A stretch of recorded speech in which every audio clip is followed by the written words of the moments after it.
Have you ever wondered about the identity of this enigmatic ruler who journeyed across vast distances simply to evaluate King Solomon's legendary wisdom? This evening, we're exploring in depth one of Scripture's most fascinating narratives, the account of the Queen of Sheba, a commanding sovereign whose historic encounter with Solomon has resonated throughout the ages for thousands of years. Starting from her luxurious realm in the world of antiquity, all the way to the puzzles she presented to challenge the most brilliant monarch in history. This narrative overflows with riches that defy comprehension, intelligence that left entire civilizations in wonder, and an expedition that would permanently reshape our perception of authority, belief, and the quest for knowledge. Before settling in, though, please take just a second to give this video a like and hit that subscribe button. I'd love for you to introduce yourself down in the comments section. Like I always say, hearing about each of you truly means the world to me. Leave a comment letting me know your location and what time of day you're tuning in. Thank you so much once again for being here with me. All right, now make yourself comfortable, let your eyes rest, and together, let's discover the complete and extraordinary chronicle of this puzzling queen. The cryptic sovereign, an opening to the legend. Within the enormous collection of writings from ancient times, only a handful of personalities shine with such profound mystery as the Queen of Sheba does.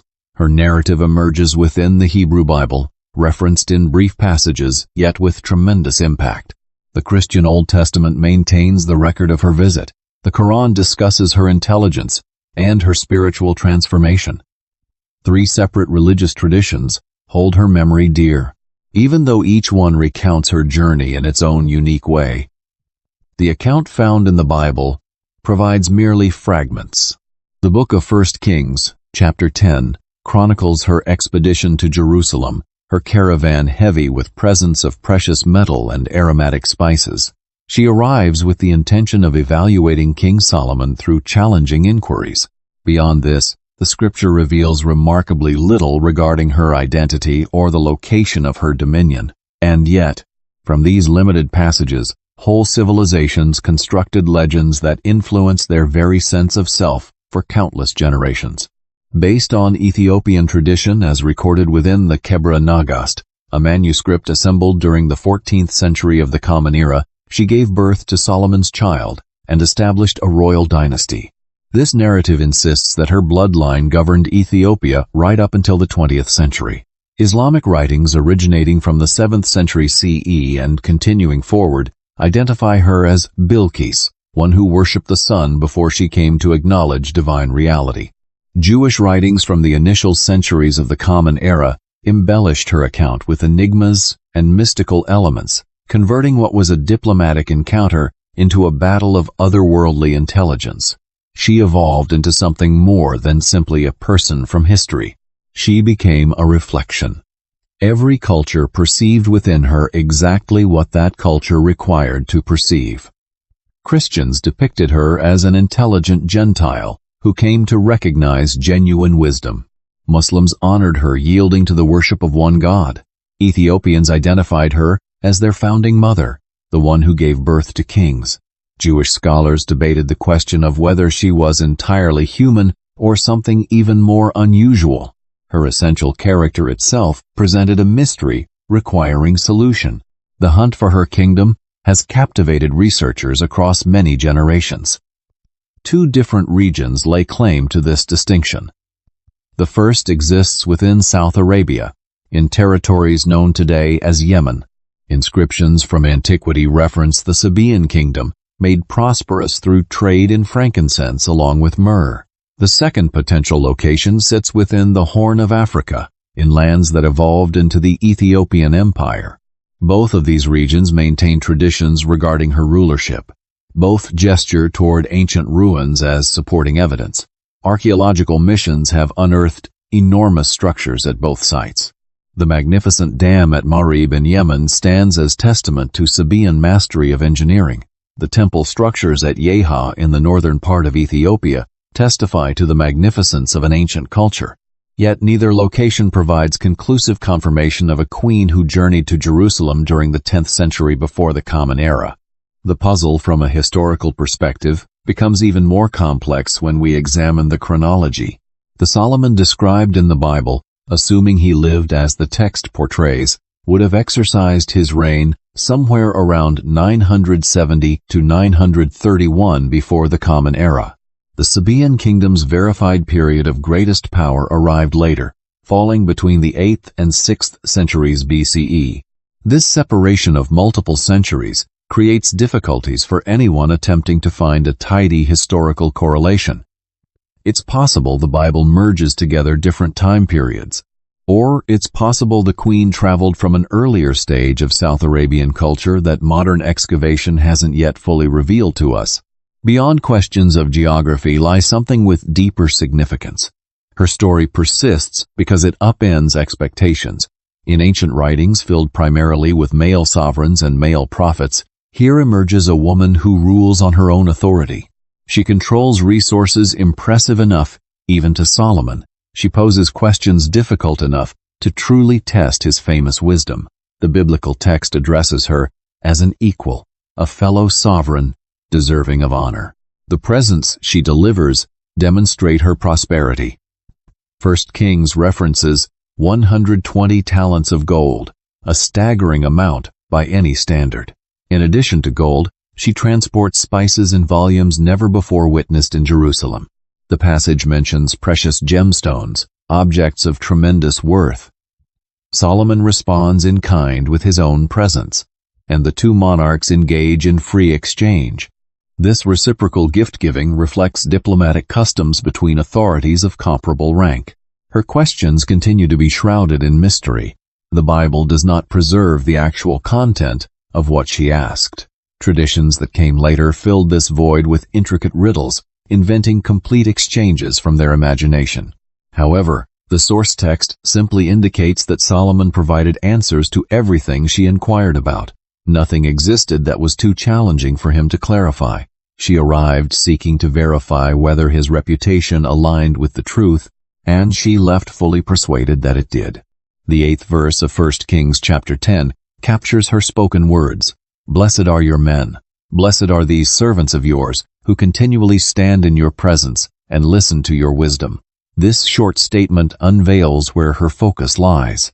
She offers praise not for Solomon's material wealth, even though the splendor of Jerusalem clearly made an impression on her. She honors his wisdom, the very attribute she traveled to assess. Her words of blessing extend even to those who serve him, acknowledging that nearness to wisdom provides benefit even to individuals of lesser status. The encounter represents something beyond mere political spectacle. It points toward an exchange between intellects. Two sovereigns come together not as adversaries, but as minds with the ability to appreciate excellence.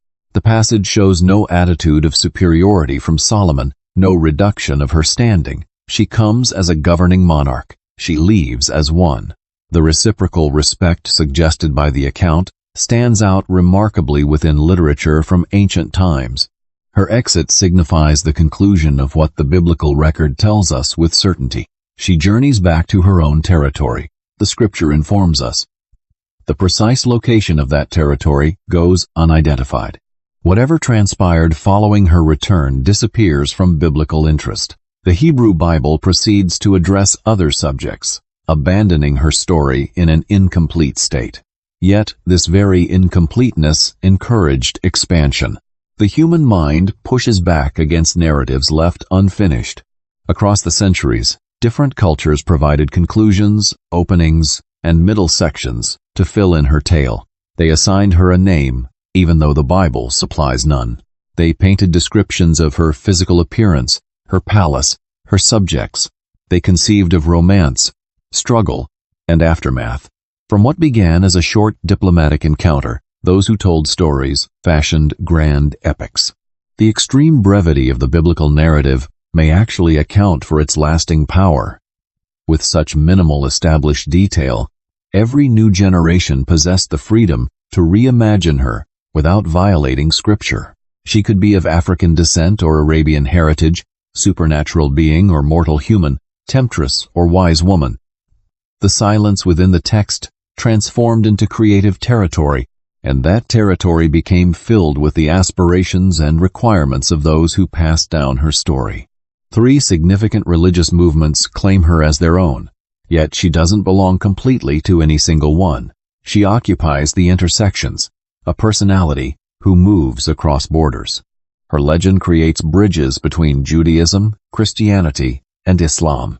Her realm might exist in Arabia or perhaps Africa, which makes her a member of multiple geographical areas. She represents both origins in paganism and transformation to monotheism, embodying religious change. As a woman who exercises authority within societies structured around male dominance, she poses challenges to gender restrictions without openly campaigning for their elimination. The effort to locate the actual historical woman underneath the legend moves forward. Archaeological teams excavate sites in Yemen and Ethiopia, searching for inscriptions that could either validate or invalidate traditional assertions. Historians examine trade pathways, methods for determining dates, and evidence from language.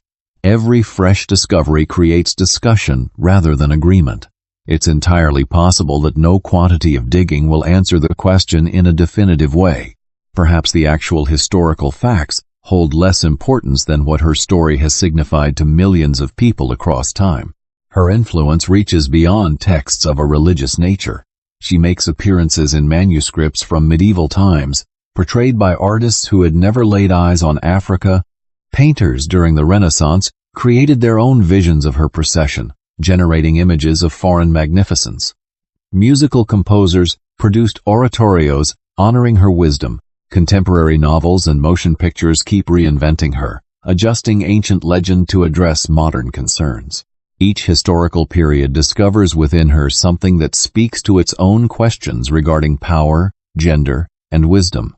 The exploration that lies ahead examines all of these different dimensions. We're going to look at the biblical source material, then move into the geographical controversy surrounding the location of her kingdom.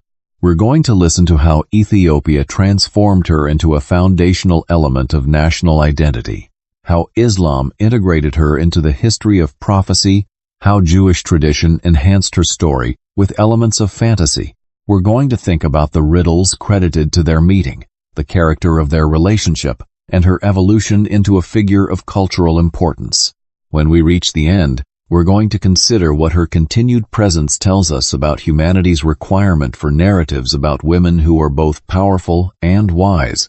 She continues to remain elusive, this queen lacking a kingdom we can pinpoint with certainty, yet her very elusiveness demonstrates itself to be productive.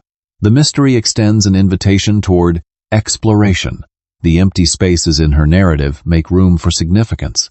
Beginning with just a few verses in ancient holy writings, she expanded into something larger than recorded history, transforming into legend, transforming into symbol, transforming into something eternal.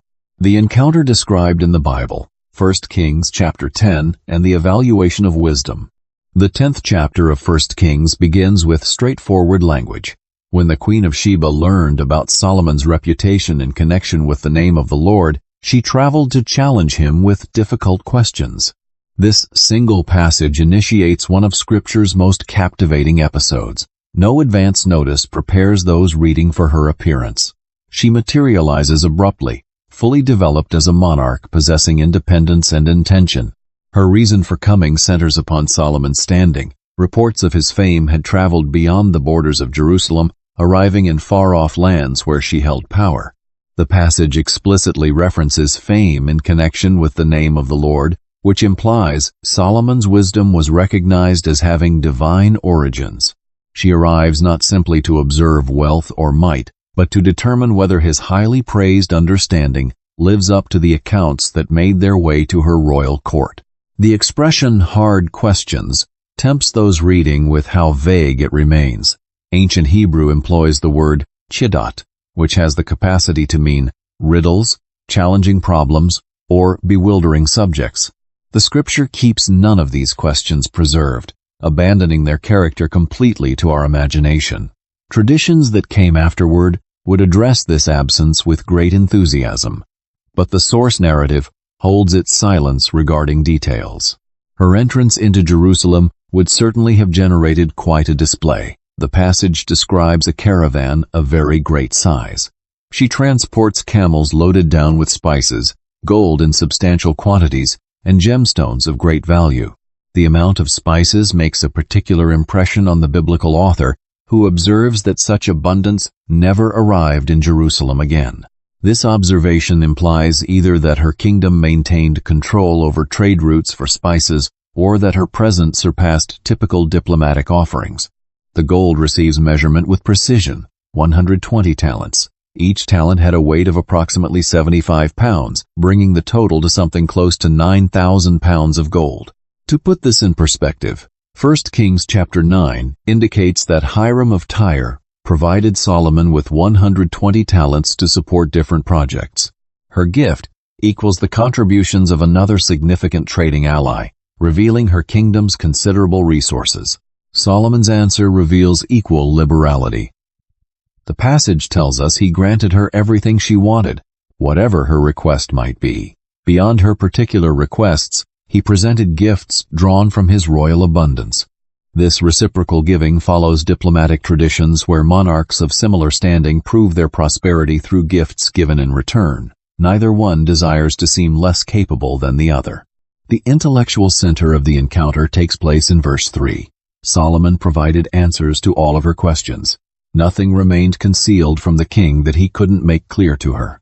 The verse places emphasis on thoroughness. Every single question receives its answer.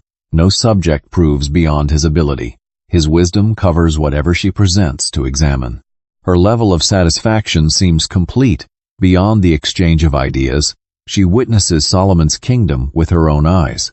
The passage lists the things that leave an impression on her. The palace he constructed, the food served at his table, the arrangement of his officials in their seats, the service of his attendants and what they wore, his cupbearers, and his burnt offerings presented at the temple.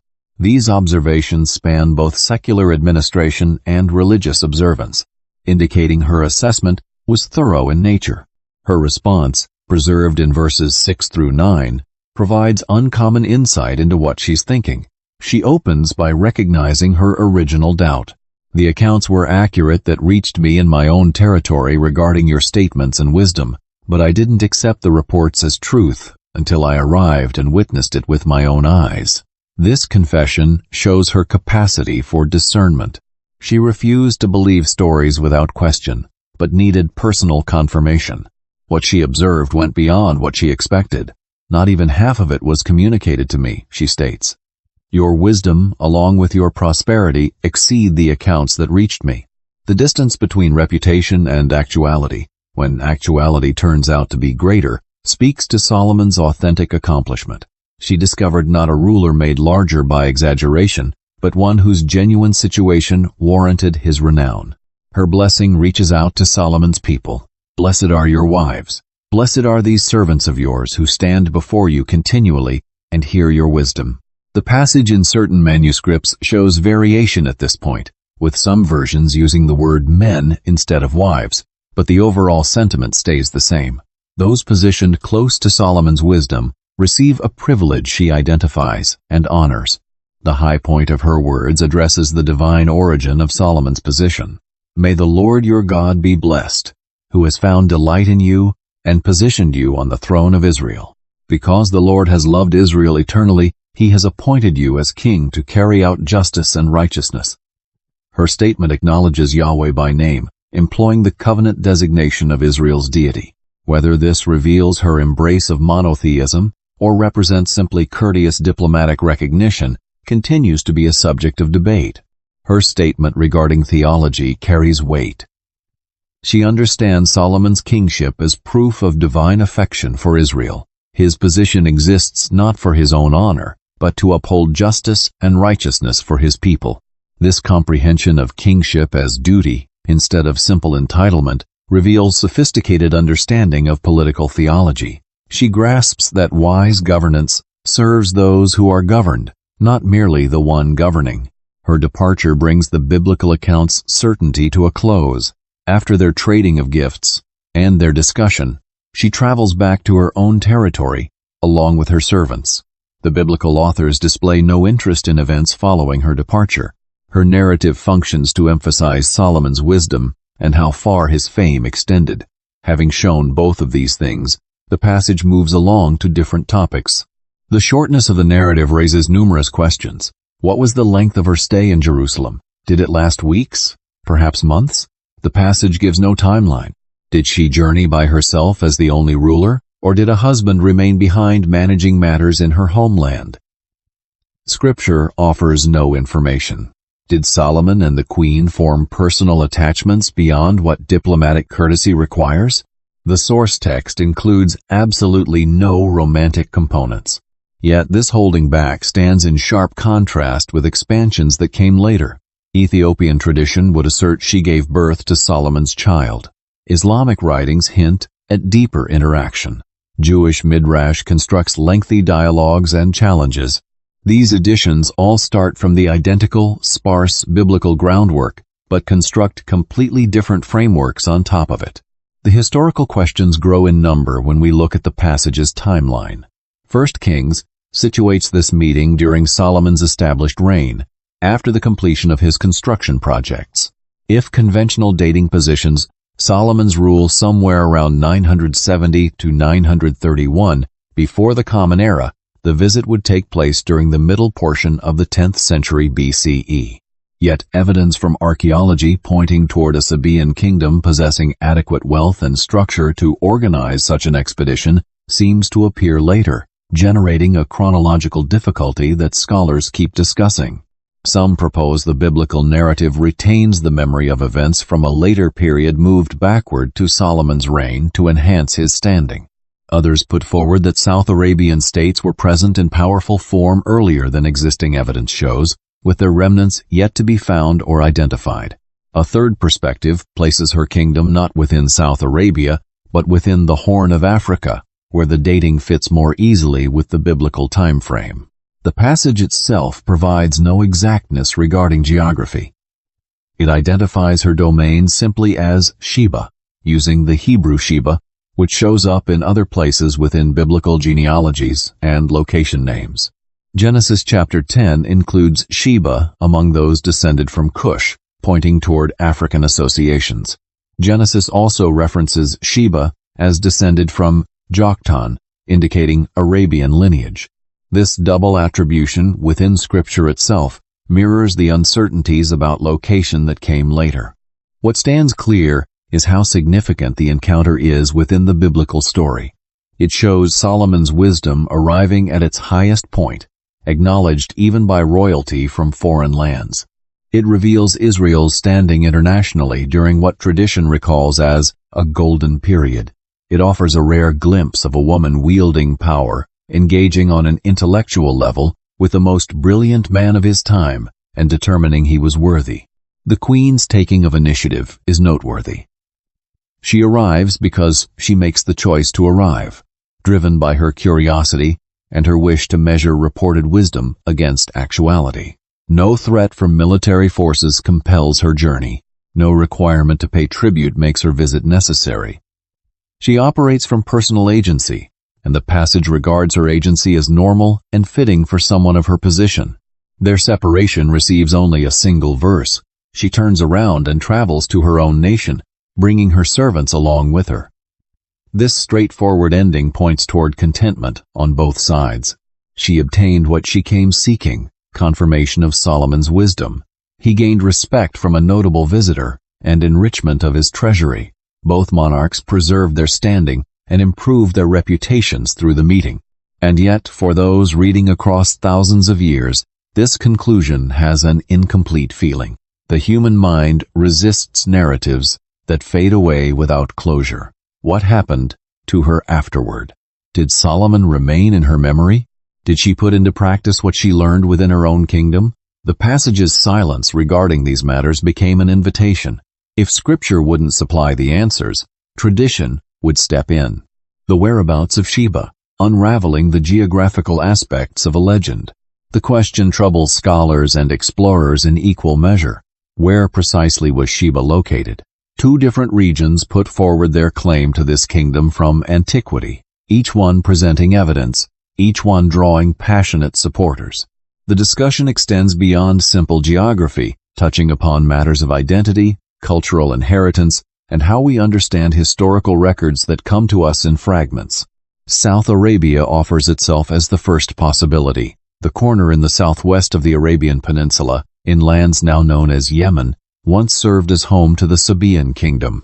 Inscriptions from ancient times verify its reality. Remains uncovered by archaeology give testimony to its prosperity. Temples, dams, and defensive structures tell of a culture with sophistication. The timeline aligns roughly with the biblical time frame, though points of tension are present. The Sabaean kingdom maintained control over essential trade pathways. Frankincense, along with myrrh, valuable resins employed in religious ceremonies and luxury items throughout the world of antiquity, grew within this area. Caravans transported these aromatic substances in a northern direction toward markets in Egypt, Mesopotamia, and along the Levantine coastline. Having control of this commerce created wealth on an enormous scale, establishing the Sabaeans as powerful participants in regional business. Inscriptions written in the South Arabian language keep the kingdom's name preserved as Saba. The connection in language to the biblical Sheba seems straightforward. These writings reference rulers, military victories, construction undertakings, and religious commitments. They unveil a society possessing complex systems of administration, with the capacity to coordinate construction on a large scale and sustain trade networks across enormous distances. The Great Dam at Marib shows Sabaean accomplishment in technical matters. The beginning of construction probably occurred during the 8th century, before the Common Era, though certain evidence points toward foundations from an earlier time. The construction managed seasonal flooding and made agriculture possible in a landscape lacking water, providing service to the kingdom across more than 1,000 years. Its building demanded knowledge of engineering, coordination of enormous labor forces, and continual upkeep. Such abilities point toward a state organized sufficiently to send diplomatic missions to far-off Jerusalem. Roman writings from the 1st century of the Common Era make reference to Arabia Felix, which means the fortunate or blessed Arabia. This label reflected the area's prosperity from the trade in incense. Writers from classical times portrayed the Sabaeans as possessing wealth beyond limit, describing their territory as producing valuable aromatics that achieved high prices across the Mediterranean region and even farther. The biblical description of the queen's presence corresponds with what South Arabia exported. Spices receive prominent attention in the First Kings narrative. Gold, along with precious stones, also make an appearance. All three types match what Sabaean traders dealt in. The reference to camels aligns with the Arabian setting, where these creatures functioned as the main form of transportation for trade across long distances by caravan. And yet, South Arabia encounters obstacles as the location of Sheba. The chronology creates problems.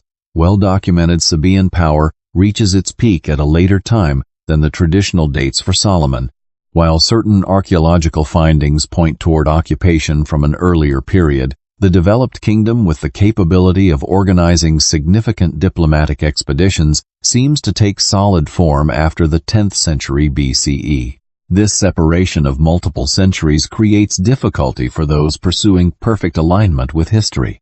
The Horn of Africa presents the second option. The highland regions of what transformed into the Ethiopian Empire maintain traditions of equal strength regarding the queen's origins. Ethiopian identity connects deeply with assertions that she governed from this area, more precisely from Aksum in the northern lands. Aksum grew into a kingdom of power by the 1st century of the Common Era, maintaining control over trade routes linking Africa's interior with ports on the Red Sea. Its economic foundation similarly relied upon commerce, moving African products in a northern direction and creating connections between numerous trade networks. When it reached its greatest strength, Aksum stood as a rival to Rome, Persia, and China as one of the planet's major powers. The Ethiopian tradition given form in the Kebra Nagast, assembled during the 14th century CE, situates the queen's seat of power in these highland territories. The work identifies her as Makeda and asserts she governed extensive lands. Following her visit to Solomon, based on this account, she came back carrying his child, who grew up to become Menelik I, establishing the Solomonic dynasty that held power right up to the 20th century. Sites uncovered by archaeology in the northern part of Ethiopia display grandeur from ancient times. The temple structures at Yeha, which came before Aksum's emergence, show that societies with sophistication were present in the area before the Common Era. Stone structures of massive size, carefully formed and assembled, point toward technical skill and coordinated labor. These ruins provide proof that the Horn of Africa served as home to advanced cultures in times of antiquity. The genealogy presented in the Bible provides support that remains unclear for the African whereabouts. Genesis chapter 10 includes Sheba among those descended from Cush, a designation connected with lands to the south of Egypt. Sources from ancient times employed Cush to describe the area along the upper portion of the Nile and potentially the Horn of Africa. This placement within the genealogy could suggest the biblical authors viewed Sheba as African instead of Arabian. Connections in trade between the Horn of Africa and the Levantine coastline were present in ancient times. The Red Sea functioned as a pathway for business, creating links between African ports and markets in Arabia and the Near East. A monarch from this area could realistically organize an expedition to Jerusalem, making the journey either by water or through Arabian lands along the route that follows the coast. The African location encounters its own challenges. The rise of the Aksumite kingdom as documented takes place much later than the period of Solomon. While cultures from earlier times were present in the area, proof of a kingdom unified and prosperous enough and powerful enough to send a queen bearing lavish presents to Jerusalem during the 10th century BCE stays limited. The distance between Ethiopian tradition and the timeline shown by archaeology extends even further than in the case involving Arabia. Evidence from language offers no definite answer. The language from ancient South Arabia possesses characteristics similar to Ethiopic languages, pointing toward connections across history over the Red Sea. Movements of people and exchanges of culture moved in both directions across the centuries. The name Sheba itself shows up in inscriptions from both areas, though this could point toward separate kingdoms that happen to share a name instead of a single political entity. Certain scholars put forward a middle position. It's possible Sheba initially referred to South Arabian lands, but migration carried the name along with the traditions across the Red Sea into Africa. Others propose that Sheba operated more as a label for trading systems than a particular kingdom, covering merchants and rulers from both areas who took part in the trade of incense. The discussion sometimes creates intensity beyond scholarly conversation. For Ethiopians, the queen's origin in Africa forms a foundation of national sense of self. To reject this assertion can seem like rejecting Ethiopian heritage in its entirety. For people of Yemen, Sabaean civilization stands for a source of cultural pride and a link to an impressive past. Both nations have placed emotional and cultural investment in their assertions. To separate historical investigation from present-day interests turns out to be challenging. Work in archaeology moves forward in both places. Fresh excavations could bring clarity to the timeline, showing earlier stages of development currently unknown to us. Inscriptions not yet discovered might reference the queen in a direct way, resolving the location question in a definitive manner. Yet discoveries could also make things more complicated, showing unexpected links, or going against theories already established. The reality could turn out to be more intricate than a choice between one or the other. Kingdoms in ancient times emerged and collapsed, combined and divided. Networks of trade created connections between far-off areas. Exchange of culture took place without interruption. It's possible the historical person behind the legend drew from multiple traditions. Or it's possible different queens at different moments in time added to a memory that's a combination. What appears certain is that kingdoms possessing wealth were present in both areas at different points during the first 1,000 years before the Common Era. Both maintained control over trade goods of value. Both created societies with sophistication capable of significant achievements. Both left behind traces that archaeology has found. The question isn't whether kingdoms of this type were real, but which one gave rise to the woman who visited Solomon. The search for her kingdom has taken up substantial energy from scholars across many generations. Expeditions have looked for her palace, her throne, her burial place. People with enthusiasm have put forward theories of an elaborate nature, some grounded in careful examination of evidence, others based on thinking driven by wishes. The mystery continues partly because proof that settles the matter remains out of reach. It's possible the location holds less significance than what her story signified to those who kept it alive. For the authors of the Bible, she proved Solomon's fame that reached far and his wisdom. For Ethiopians, she transformed into a figure from their ancestry, creating a link between them and Jerusalem and the tradition of covenant. For Arab Muslims, she served as an example of the journey from worship of many gods to worship of one. Every community discovered in her what that community required, without regard to where she actually governed. The question regarding geography stays open.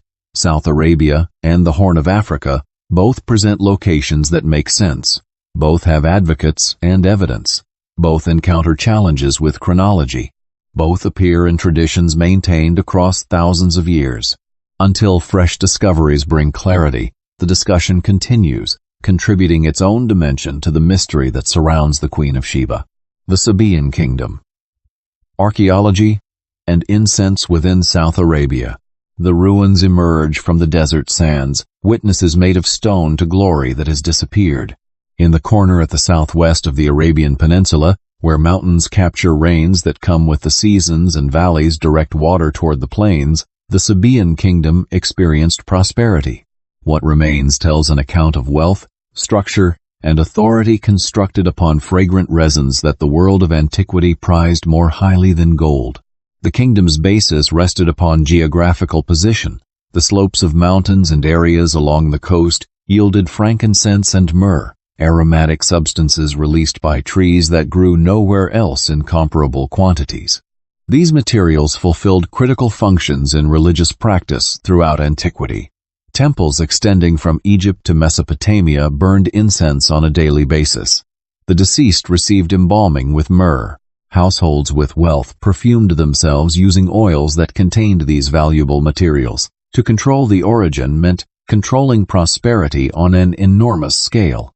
Merchants from Saba organized caravans that journeyed in a northern direction along the western coastline of Arabia, passing through towns at oases, reaching markets eventually in Egypt, Phoenicia, and Mesopotamia.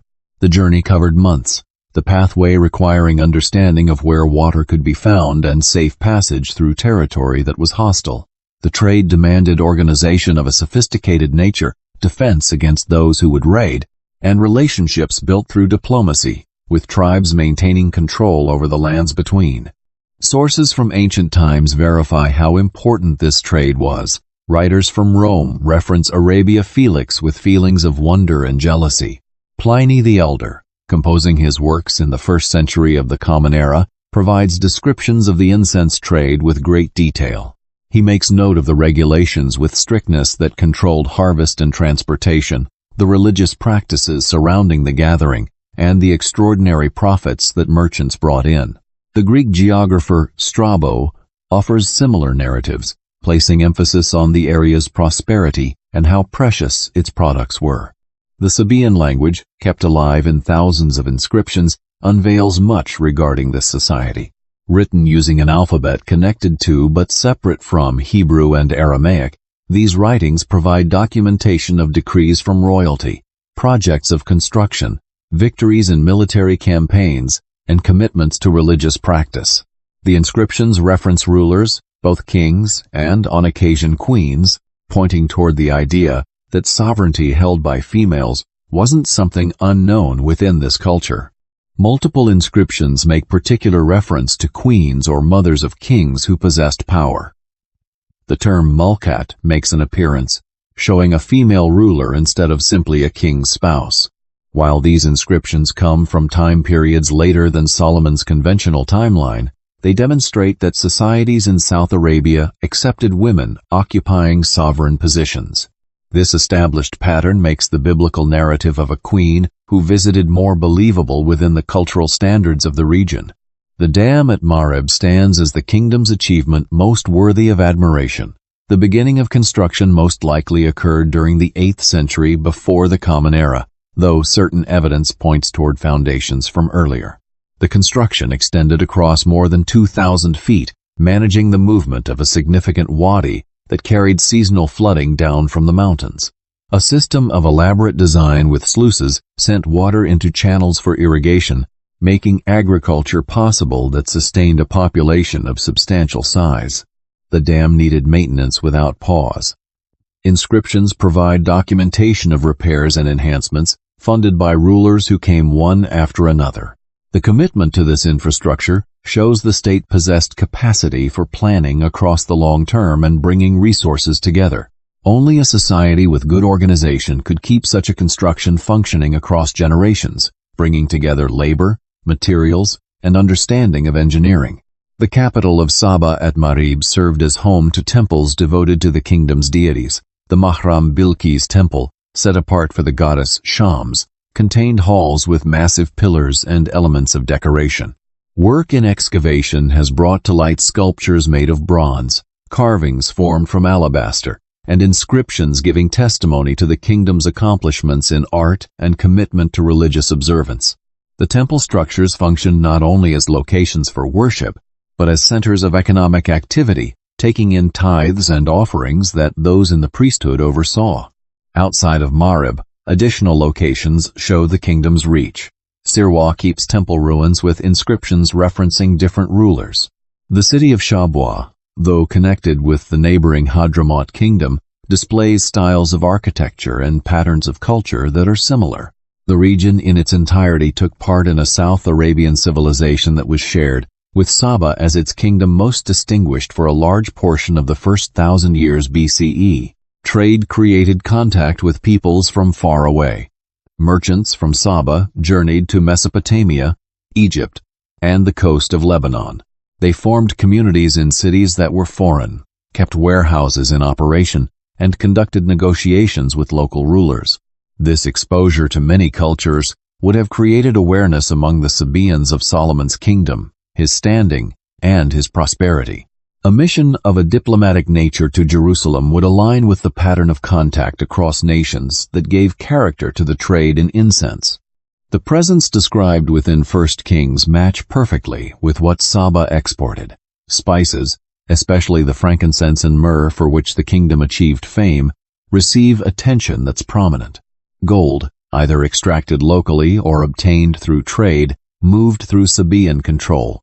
Precious gemstones gathered from different areas along pathways of trade would have been within reach of a queen maintaining control over networks of commerce. The biblical description comes across like a list of inventory for trade goods from South Arabia. The camels present in the caravan also direct attention toward the Arabian setting. These animals, brought under domestication in Arabia and necessary for travel in the desert, functioned as the foundation of the trade in incense. A caravan of great size consisting of camels transporting goods of luxury in a northern direction to Jerusalem matches precisely what merchants from Sheba did on a regular basis, though typically to marketplaces instead of royal courts. And yet the timeline continues to present problems. The Sabaean kingdom's phase of prosperity and power that has good documentation comes from dates in the 8th through 5th centuries BCE, multiple centuries following the traditional dates for Solomon's reign. Stages of settlement from earlier times were real, and certain evidence from archaeology points toward the kingdom's origins extending deeper than people once believed. However, evidence that's clear for the state in developed form, with the capability of organizing a diplomatic expedition of major scale during the 10th century BCE, continues to be difficult to find. Certain scholars put forward the argument that the biblical narrative keeps alive the memory of events from later times connected to Solomon's reign, because his period in history stood for an idealized golden age within Israelite memory. Others propose that Sabaean civilization reached a state of development earlier than present evidence shows, with its beginning stages waiting for discovery underneath remains from later times. A third perspective suggests that the visit arrived from a South Arabian political entity less developed, with scribes from a later time enlarging the queen's wealth to correspond with Solomon's magnificence. Inscriptions that reference queens offer possibilities that capture the imagination. One writing from the 7th century BCE makes reference to women on thrones, pointing toward formal positions for females of royal status. A different inscription references a queen who governed together with her son. These examples, while coming from a time later than Solomon's period, prove that culture in South Arabia allowed sovereignty held by females, which makes the biblical narrative believable within the culture, even when the chronology presents challenges. The landscape of religion in ancient Saba showed marked differences from the monotheism of Jerusalem. Inscriptions from Saba call upon multiple deities, with Almaka, Athtar, and Shams receiving attention that's notable. The goddess of the sun, Shams, was the recipient of devotion, in particular, shown in dedications of temples and inscriptions from royalty. A queen from Saba would have been familiar with worship involving many gods, which makes her words praising Solomon's God potentially meaningful as either diplomatic courtesy or authentic openness to religion. Patterns of climate gave shape to prosperity in Saba. The kingdom's land received monsoon rains that passed by most of Arabia. This moisture provided support for the trees producing frankincense and made agriculture possible when brought together with infrastructure for irrigation. The foundation in the environment for wealth in Saba made it something delicate. When the dam at Marib experienced failure of a catastrophic nature sometime around the 6th century of the Common Era, it played a part in the kingdom's falling into decline, showing how completely prosperity relied upon managing resources of water that were limited. The trade in frankincense started experiencing decline in the period of late antiquity as Christianity underwent expansion and brought reduction in demand for incense used in temples. The emergence of routes by sea also worked against caravans traveling over land. By the time Islam came into being during the 7th century CE, the Sabaean kingdom had already fragmented long before, though what it left behind in ruins and memory continued to exist. The dam stayed visible, and traditions regarding queens from ancient times lived on within folklore of the region. Excavations taking place in modern times keep bringing to light the complexity of Sabaean civilization. Teams from different nations carry out work at locations across Yemen, though instability in politics has caused interruptions to research on repeated occasions. Each period of work yields fresh inscriptions, details regarding architecture, and objects created by human hands. The picture-taking form reveals a society with sophistication that experienced prosperity across more than 1,000 years, its wealth making possible accomplishments in culture that left impressions even on observers from far away. Whether this kingdom gave rise to the woman who visited Solomon stays uncertain. The correspondence in geography seems strong. The alignment with culture appears believable. The economic basis matches descriptions from the Bible. Only the timeline generates doubt of significance. Yet the absence of evidence at the present time doesn't equal evidence of absence. Discoveries in the future could move Sabaean development to an earlier period, or bring to light stages of South Arabian civilization not previously known that modern excavation hasn't yet fully revealed. The Sabaean kingdom represents one of ancient Arabia's most significant accomplishments. What it left behind in ruins gives testimony to human creativity in environments that are harsh. Its inscriptions keep alive the voice of a culture across thousands of years. Its networks of trade formed connections between civilizations far from one another, regardless of whether it served as home to the legendary queen. Saba deserves acknowledgement as a society of remarkable character that influenced the world of antiquity through commerce, culture, and the smoke-carrying fragrance from incense ascending from temples across 3 different continents. The tradition from Ethiopia, the birth of a narrative for a nation. Within the territories of highlands that transformed into Ethiopia, a different account established itself. In this place, the tale of the queen expanded beyond a visit of a diplomatic nature into something that provided foundation, creating a bond between national identity and Jerusalem from ancient times through a line of blood claimed to cover 3,000 years. The Kebra Nagast, which translates to Glory of the Kings, transformed her from someone curious who visited into a mother of nations.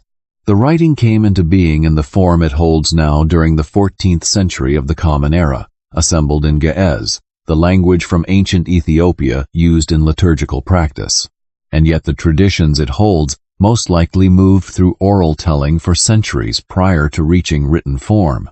Those in monasteries and historians brought together legends that had been scattered, brought them into harmony with narratives from the Bible, and formed a narrative with coherence that provided explanation for Ethiopia's position within sacred history. Based on the Kebra Nagast, the queen's name was Makeda. She governed from Aksum, a city located in the highlands to the north.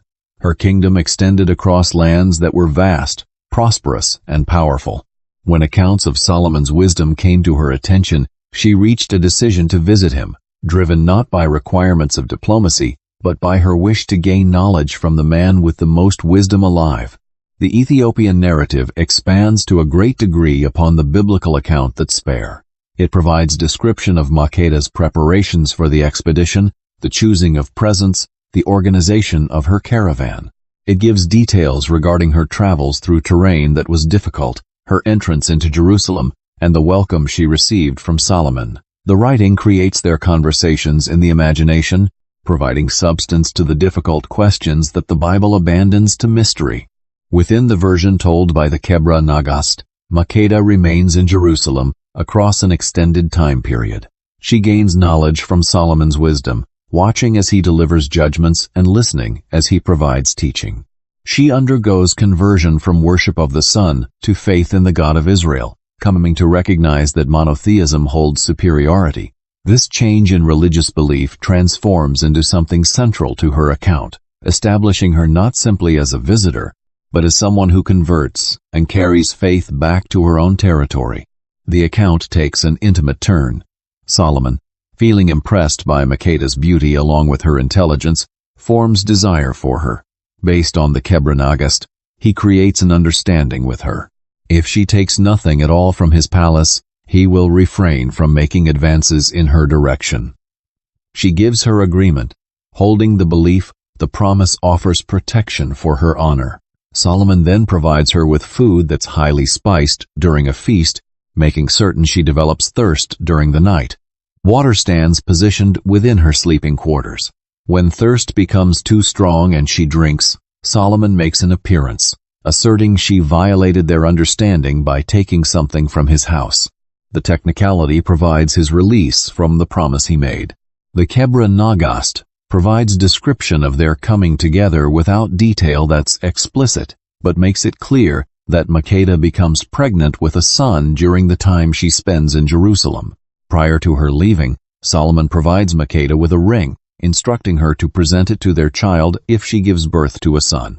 He provides explanation that the ring will function as confirmation of the boy's paternity, giving him the ability to assert his heritage should he desire. Makeda journeys back to Ethiopia, where she gives birth to a boy in time. She gives him the name Menelik, which carries the meaning, son of the wise man. Menelik experiences his childhood in the court of his mother, receiving upbringing as crown prince and her chosen successor. The writing provides description of his intelligence, along with his abilities in leadership, characteristics he inherited from both of his parents. When he arrives at young adulthood, curiosity regarding his father increases. Makeda provides him with the truth regarding his parentage and presents him with Solomon's ring as confirmation. Menelik reaches a decision to undertake the journey to Jerusalem for the purpose of meeting his father. The Kebra Nagast provides an account of his travel in a southern direction, his entrance into Solomon's city, and the king's acknowledgement of his son. Solomon desires for Menelik to stay in Jerusalem, potentially for the purpose of inheriting his throne. Menelik, however, holds preference for returning to the kingdom of his mother, where he already holds established position as heir. Solomon provides agreement to allow Menelik to return on a single condition. He must bring with him the sons who are firstborn of the nobles and priests of Jerusalem, forming a new elite within Ethiopia possessing Israelite blood and training. This movement of people in large numbers, based on the Kebra Nagast, transports religious practice from Israel, structures of governance, and traditions of culture to the highlands of Ethiopia. The account fulfills multiple functions within Ethiopian identity. It forms a connection that's direct between Ethiopia and Jerusalem, transforming the nation into a participant within biblical history instead of an observer. It asserts royal descent from Solomon, providing legitimacy to the ruling dynasty through descent from the King of Israel, most honored in celebration. It provides explanation for the existence of religious elements that are Jewish within Ethiopian Christianity, showing them as imports from the original time instead of adoptions from later. With even more depth, the account establishes Ethiopia as chosen by asserting that Makeda underwent conversion to worship of the God of Israel and gave birth to the heir of Solomon. The tradition puts forward the argument that favor from the divine reached beyond the Levant to embrace the highlands of Ethiopia. The nation transforms into a part of the history of salvation, its rulers being descendants of the line of David, its people being recipients of blessing from the covenant. From medieval times all the way to the 20th century, the Solomonic dynasty invoked this claim without pause. Ethiopian emperors consistently traced their ancestral line first to Menelik, and through him, onward to Solomon and David. This genealogical link provided their rule with divine approval. Any challenge directed at the throne could be reframed as a challenge against divinely appointed succession. The legend operated as political theology, binding earthly authority to a mandate from heaven. Ethiopian Christianity embraced and advanced this tradition. The Ethiopian Orthodox Church preserved the Kebra Nagast as holy literature, incorporating it into liturgical readings and teaching its narrative as actual history. Church artwork portrayed Makeda and Solomon, Menelik, and the Ark. Religious festivals commemorated events drawn from the story. The legend became so thoroughly woven into religious life that many believers found it difficult to separate tradition from scripture. The tale struck a chord because it spoke to questions of identity. Ethiopians understood themselves as Christian, yet also as African, set apart from both European Christianity and the surrounding Islamic societies. The Kebra Nagast offered a narrative that explained this distinctiveness. Ethiopia was Christian, but possessed its own direct link to Jerusalem, mediated through Makeda rather than flowing through Rome or Constantinople. The nation's faith had ancient foundations that predated most Christian kingdoms. Historical examination reveals multiple layers within the tradition's development. Certain elements likely began in Jewish communities that had been present in Ethiopia since ancient times, possibly brought by traders or migrants arriving from Arabia.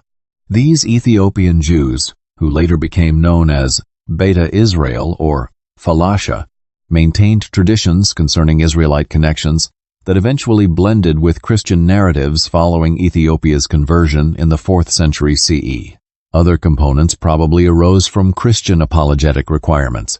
As Ethiopian Christianity distinguished itself from both Judaism and Islam, the story of Makeda's conversion worked to demonstrate the superiority of Christian monotheism over both pagan polytheism and what Christians regarded as the incomplete Jewish understanding.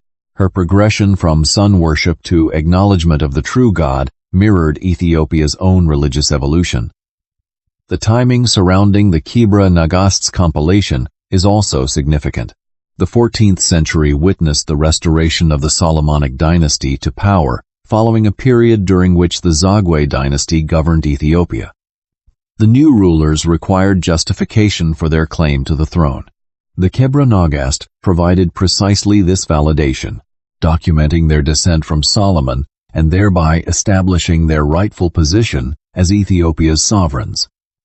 Political usefulness influenced the text's ultimate form, yet political purpose does not necessarily indicate complete fabrication. Traditions generally contain some kernel of historical truth, regardless of how much elaboration has obscured it. The real question becomes whether any authentic connection existed between ancient South Arabia or the Ethiopian highlands and Solomon's Jerusalem. Trade routes linked these regions. Cultural interchange took place. A diplomatic visit from a southern queen to a northern king remains plausible from a historical standpoint, even if the dramatic elements added later are inventions. Archaeological support for the Kebra Nagast's narrative remains scarce. Axum itself does not emerge as a significant center until the era of the 1st century CE. Earlier settlements did exist in the northern Ethiopian highlands, but evidence for a unified kingdom powerful enough to send royal missions to Jerusalem in the 10th century BCE has not been discovered. The chronological gap between tradition and archaeological evidence stretches considerably wide. Some Ethiopian scholars contend that excavations have barely begun to scratch the surface. The highlands contain numerous sites that remain unexcavated. Future discoveries might uncover earlier phases of development, pushing the timeline of Ethiopian state formation further backward. They reference sites like Yeha, with its pre-Christian temple, as proof that sophisticated societies existed earlier than skeptics are willing to acknowledge. The geographic reasoning behind the Ethiopian claim rests partially on alternative readings of biblical geography. Some Ethiopian traditions identify the land of Cush, mentioned in Genesis, as the Ethiopian highlands, rather than Nubia exclusively. They maintain that Sheba could refer to territories in the Horn of Africa instead of South Arabia. Linguistic links between ancient South Arabian languages and Ethiopic lend support to the possibility of migration or cultural exchange across the Red Sea during antiquity. Modern Ethiopian identity continues to be deeply connected to the Makeda tradition.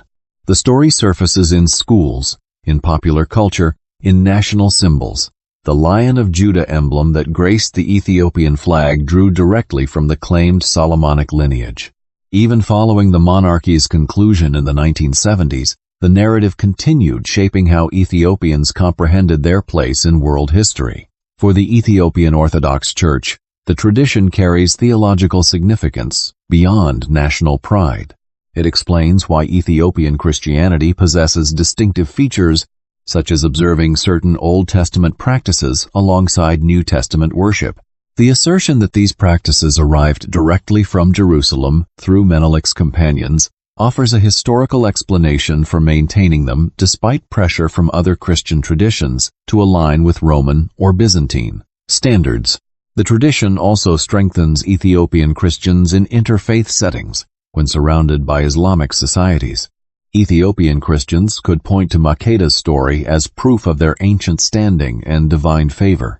When interacting with European Christians who sometimes questioned the authenticity of African Christianity, Ethiopians could assert a connection to Jerusalem as ancient as, or more ancient than, European conversions.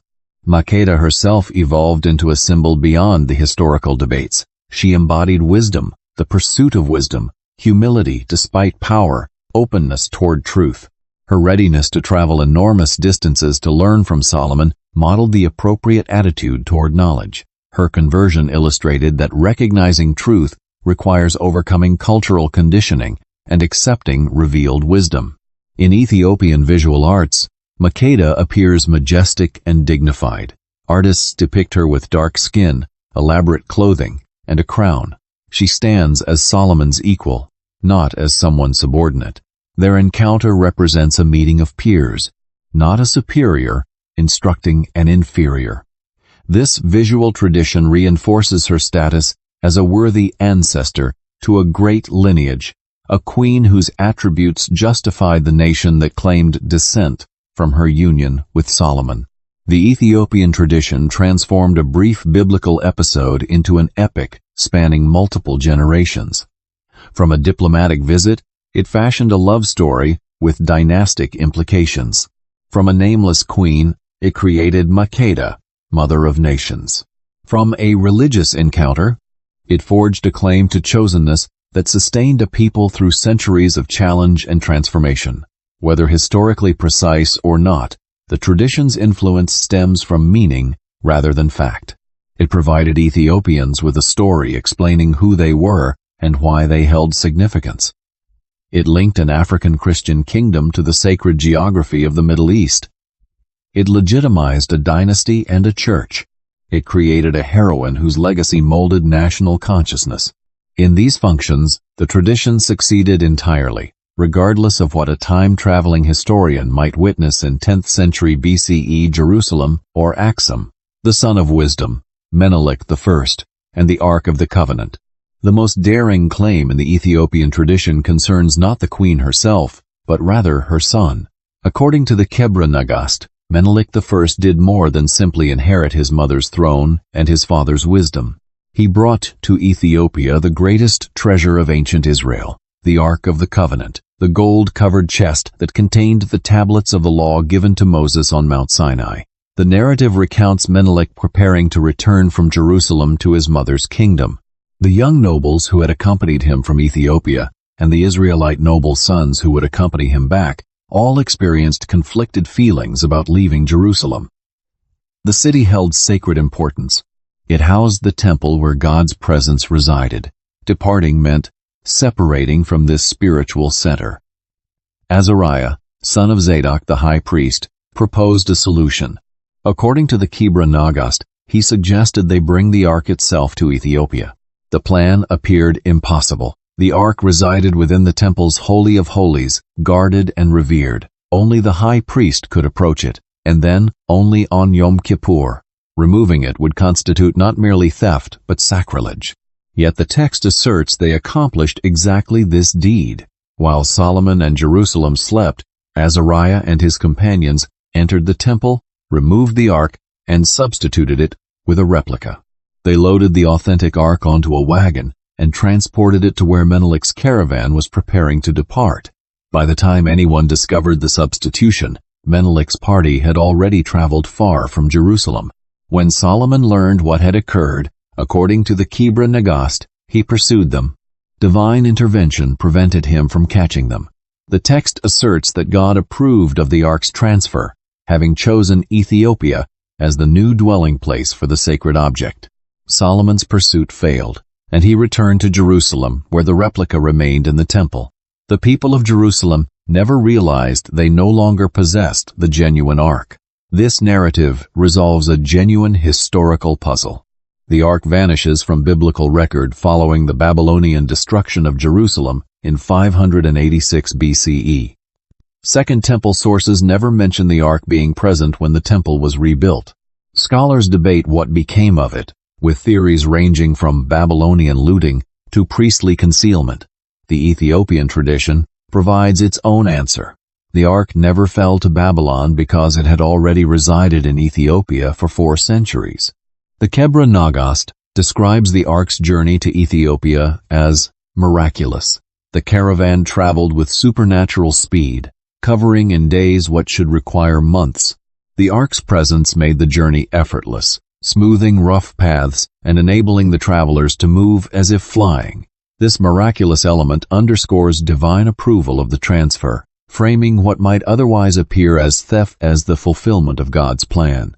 Upon arriving in Ethiopia, Menelik established the ark in a temple constructed to house it. The text describes this temple as built following the pattern of Solomon's temple, maintaining proper dimensions and sacred geography. Ethiopian worship practices adjusted to accommodate the ark's presence, blending Israelite temple traditions with local customs. The assertion that Ethiopia possesses the ark continues to the present day. The Ethiopian Orthodox Church teaches that the ark resides in the Church of Our Lady Mary of Zion in Axum. A single guardian monk, appointed for life, watches over it. No one else may see the ark. Photographs are prohibited. Even the patriarch of the Ethiopian Church cannot view it. Only the guardian has access. This absolute secrecy renders verification impossible. Skeptics observe that unfalsifiable claims prove nothing. If no one can examine the object, no one can determine whether it genuinely is the ancient ark or something else entirely. The Ethiopian Church responds that the ark's sanctity demands such protection. Allowing scientific examination would constitute desecration. Every Ethiopian Orthodox Church contains a tablet, a replica of the ark's tablets. During festivals, priests process through streets carrying tablets, which are otherwise kept in each church's Holy of Holies. This practice, unique to Ethiopian Christianity, reflects the influence of the ark tradition on Ethiopian worship. The central role of the tabot in liturgy demonstrates how thoroughly the Ark narrative has shaped Ethiopian Christian identity. The annual Timkat festival celebrates Jesus' baptism, but also commemorates the Ark's journey to Ethiopia.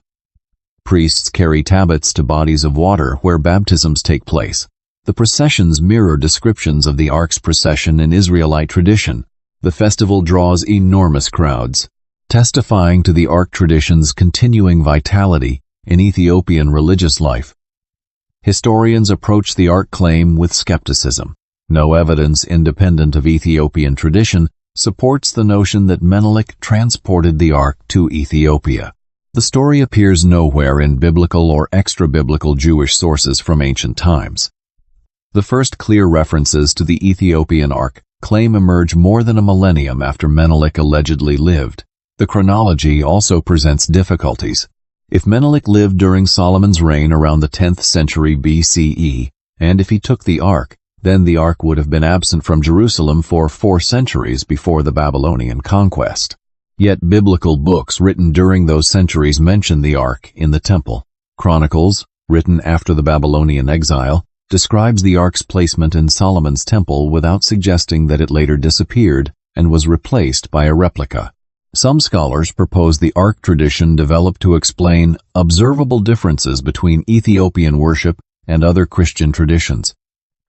Ethiopian Christians observe Saturday Sabbath alongside Sunday worship. They maintain dietary laws similar to Jewish kosher regulations. They practice circumcision. These practices resemble Old Testament commandments more than typical Christian traditions. Claiming possession of the Ark provided narrative justification for maintaining these practices. The tradition may also reflect Jewish influence on early Ethiopian Christianity. Jewish communities existed in the region from ancient times, possibly including priests or Levites who brought temple traditions with them. These communities may have possessed sacred objects that local tradition eventually identified with the Ark itself. Over centuries, such local traditions could merge with the Menelik narrative, creating the current form of the claim. Political factors likely contributed as well. A kingdom claiming to possess the Ark gained immense prestige. The Ark represented God's presence, divine favor, and connection to the covenant. Ethiopian rulers claiming to cite the Ark's presence as proof that God had transferred chosenness from Israel to Ethiopia. This theological assertion buttressed political authority, making the Ark tradition valuable regardless of its historical accuracy. The question of what actually resides in the Church of Mary of Zion remains unanswered. The current chapel housing, the supposed Ark, dates only to the 1950s, though earlier structures occupied the site. The extreme secrecy means that even if something very ancient resides there, its identity cannot be confirmed. It could be an ancient artifact from various periods and traditions, or it could be a more recent object given sacred status. Some Ethiopian Orthodox believers worry that scientific examination might prove the Ark is not genuine, undermining faith. Others contend that faith requires no physical proof. Whether or not the object in Aksum is the biblical Ark matters less than what the tradition signifies to Ethiopian Christianity.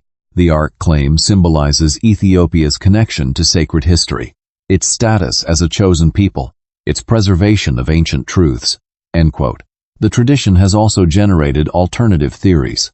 Some treasure hunters and alternative historians assert the Ark resides elsewhere, citing various evidence that usually crumbles under scrutiny. The Ark has been located in Ireland, Zimbabwe, southern France, beneath the Temple Mount in Jerusalem, and many other places. These claims typically reflect the claimant's desire for significance rather than serious historical analysis. For mainstream historians and archaeologists, the Ark's fate remains unknown. It may have been destroyed when Babylon sacked Jerusalem. It may have been hidden by priests before the destruction, and its location subsequently lost. It may have been a symbolic object whose physical existence mattered less than its meaning, explaining why its absence from the Second Temple caused no recorded crisis.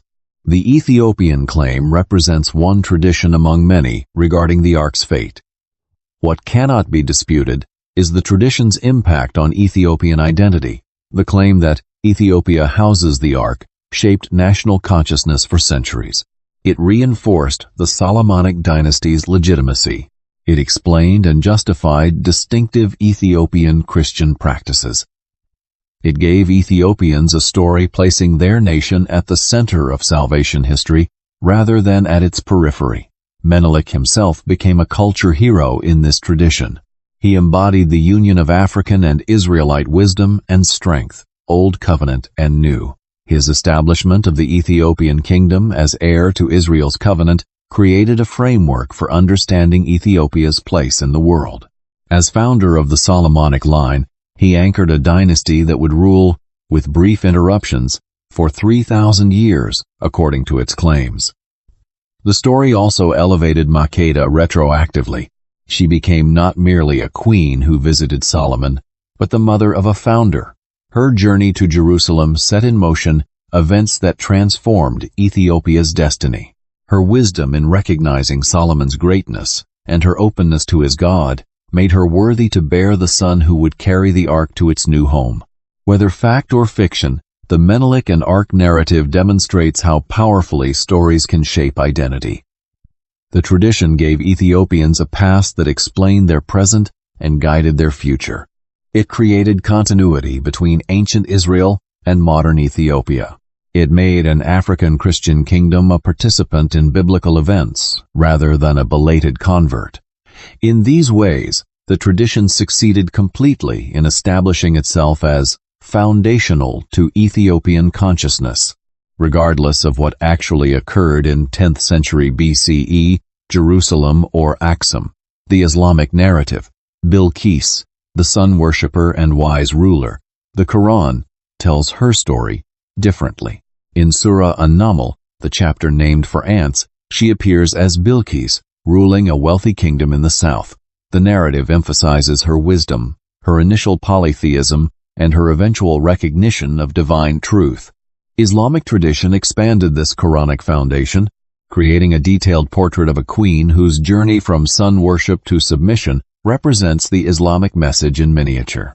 The story begins not with the queen, but with a bird.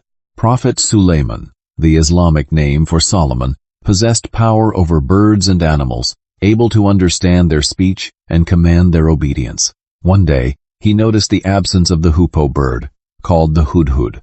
Angry at this unexplained absence, Suleiman threatened severe punishment unless the bird had a valid excuse. When the hoopoe returned, it explained its journey.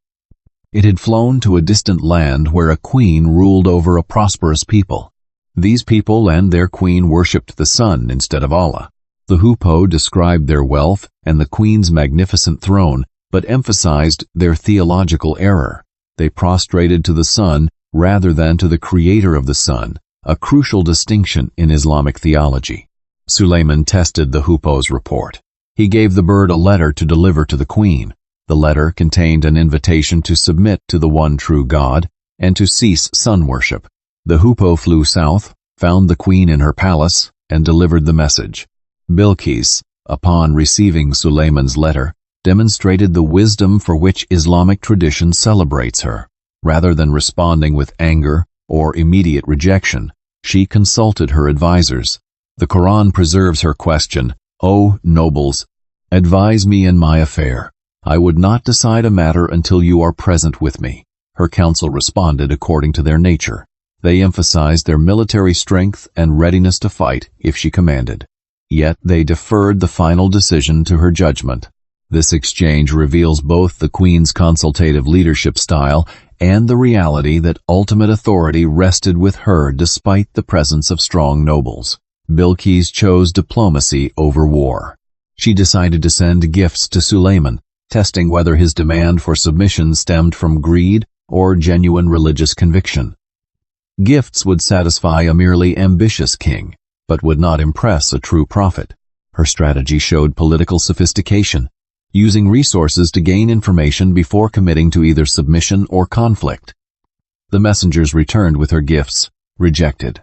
Suleiman sent word that he would come to her land with forces she could not resist, and he would expel her and her people in disgrace if they did not submit.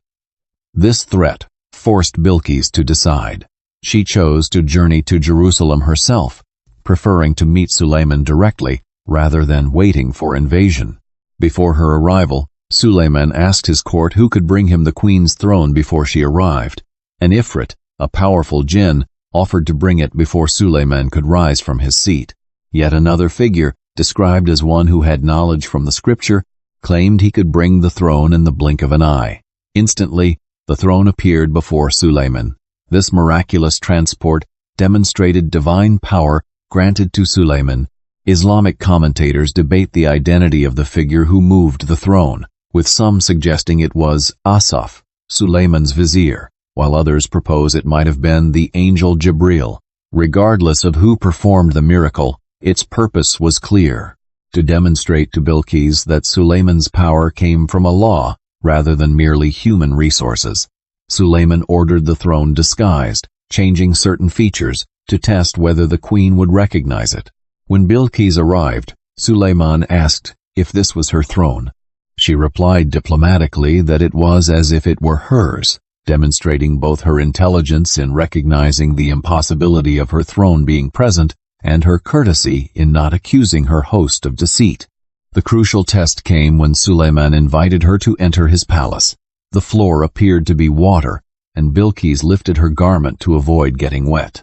Suleiman explained that the floor was actually glass, polished so smoothly it resembled water. This moment of confusion led to recognition. Bilqis realized she had been mistaken about the nature of reality, just as she had been mistaken in worshipping the sun rather than its creator. The Quran records her declaration, "My Lord, indeed I have wronged myself, and I submit with Suleiman to Allah, Lord of the worlds." This submission represents the central point of the Islamic narrative. Bilqis recognized divine truth, abandoned polytheism, and entered monotheistic faith. Her journey from sun worship to Islam parallels the journey Muhammad would later call the peoples of Arabia to make. Islamic tradition expanded these Quranic elements significantly. Various commentators and storytellers added details about Bilqis's appearance, character, and later life. Some traditions claim she married Suleiman, though the Quran does not mention this. Others describe her returning to her own land to rule as a Muslim queen, teaching her people the faith she had accepted. The glass floor incident generated particular elaboration. Some traditions claim that Suleiman constructed the glass floor specifically because he had heard the queen had hairy legs or goat-like feet, possibly indicating demonic ancestry. The glass floor would reveal the truth by forcing her to lift her garment. Other versions suggest the glass floor symbolized deeper spiritual vision, the ability to see past appearances to essential reality. Later, Islamic sources sometimes identified Bilqis's kingdom as Saba, connecting the Quranic narrative with the biblical Sheba. This identification created continuity between the two traditions while maintaining Islamic distinctives. The queen remained the same figure, but Islamic revelation provided the true understanding of her theological significance. The hoopoe bird became a symbol in Islamic culture.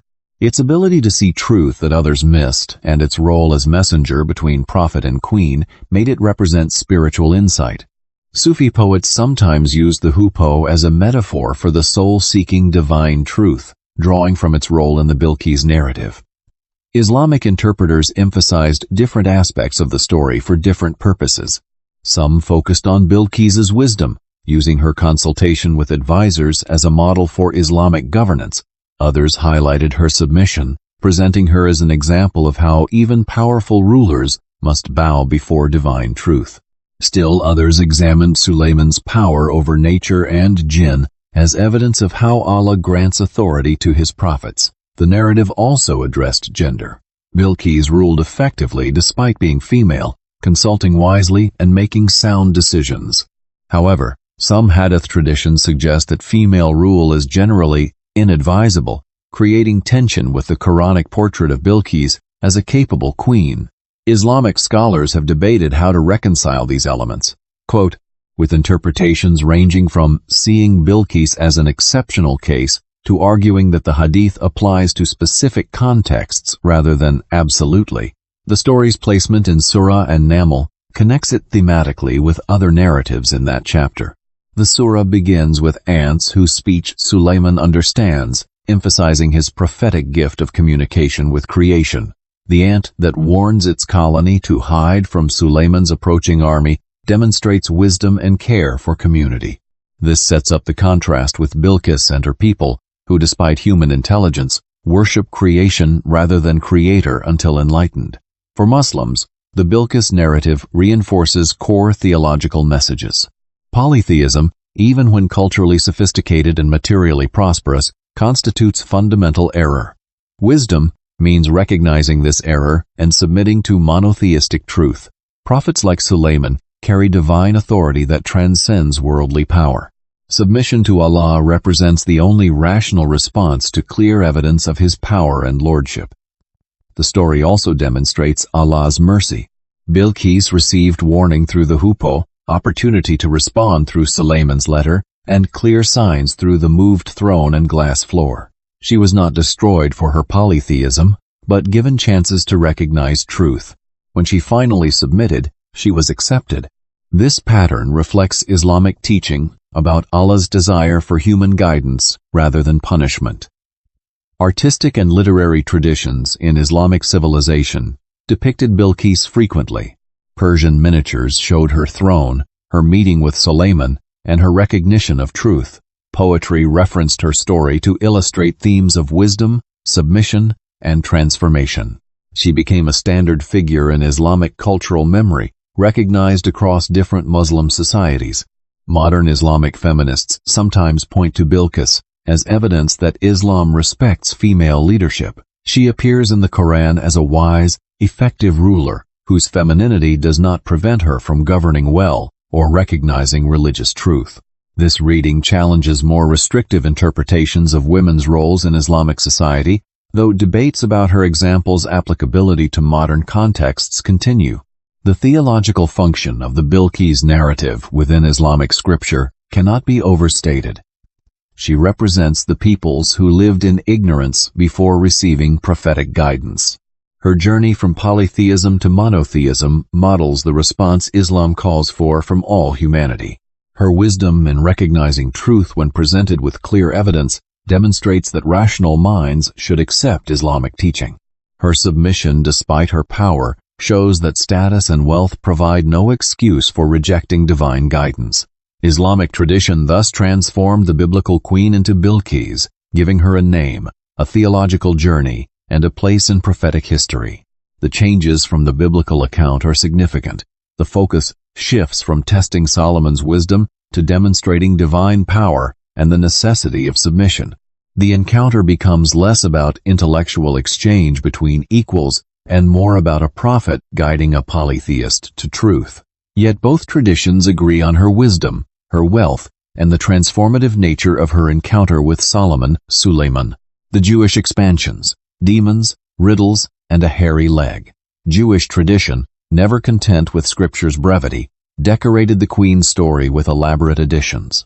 From the Targum Sheni, a medieval Aramaic translation and expansion of the Book of Esther, to various Midrashic collections and Talmudic references, rabbinic literature transformed the spare biblical account into a rich tapestry of wonder, wisdom, and warning.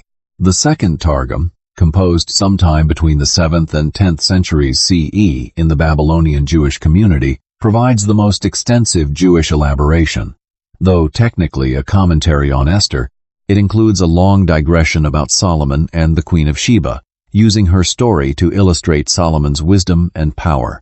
This medieval text became the primary source for Jewish legends about the queen that circulated widely in subsequent centuries. According to these expansions, Solomon learned of the queen's existence through supernatural means.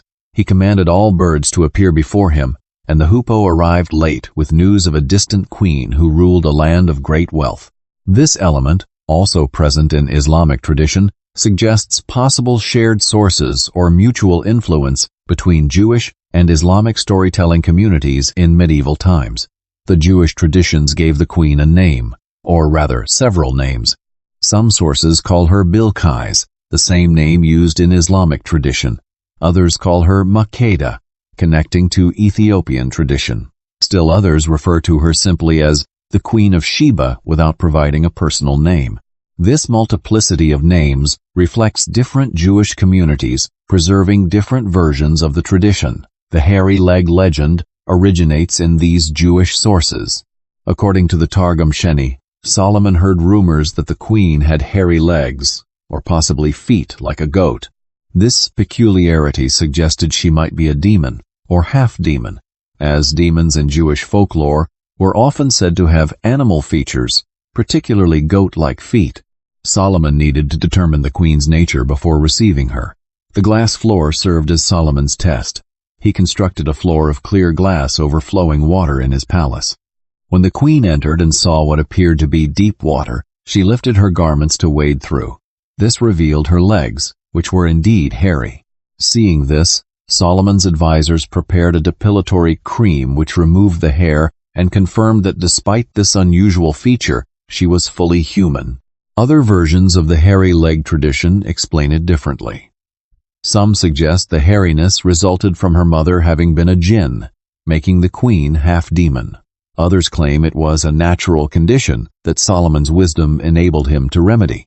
Still others interpret the hairiness symbolically rather than literally, representing something about her spiritual state or her origins in pagan lands.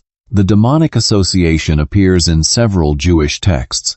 One tradition claims that demons ruled her kingdom before she did, or that she herself had demonic characteristics inherited from her ancestors. These elements reflect Jewish folk beliefs about demons and foreign lands.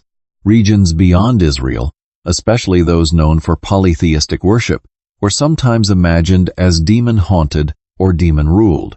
Yet, Jewish tradition also emphasized the queen's wisdom and virtue. Despite potential demonic heritage or unusual physical features, she possessed a keen mind and genuine spiritual seeking. She came to test Solomon with hard questions, and the tradition delights in imagining what those questions might have been. The riddles attributed to their exchange became a major feature of Jewish storytelling about the encounter.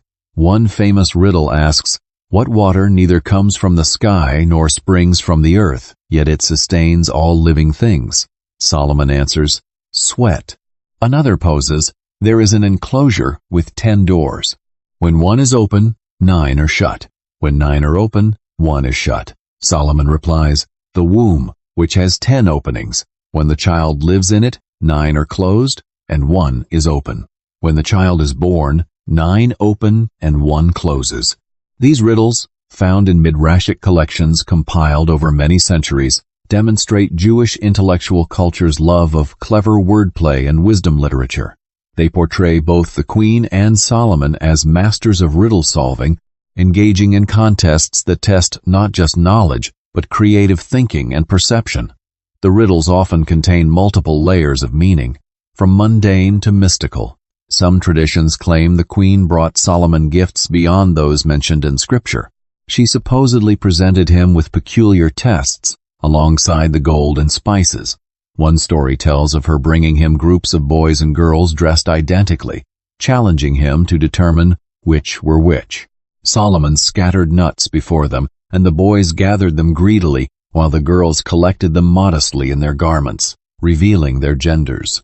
Another test involved her presenting Solomon with bouquets of flowers, some real and some artificial, but so cunningly crafted that they appeared identical. Solomon could not immediately tell the difference. He ordered the windows opened, and bees flew in, going directly to the real flowers and ignoring the artificial ones. Thus, even when his own wisdom proved insufficient, Solomon's understanding of nature provided the answer. These tests emphasized Solomon's wisdom as multifaceted. He possessed not just intellectual knowledge, but practical understanding, not just learning, but cleverness, not just information, but insight into nature and human behavior. The queen's tests revealed all these dimensions, and Solomon's successful responses demonstrated why his wisdom was legendary. Jewish tradition also elaborated on the queen's religious state. Some sources suggest she worshipped the sun, moon, or morning star before encountering Solomon. Her conversion to belief in the God of Israel becomes a significant element, though different texts handle this with varying emphasis.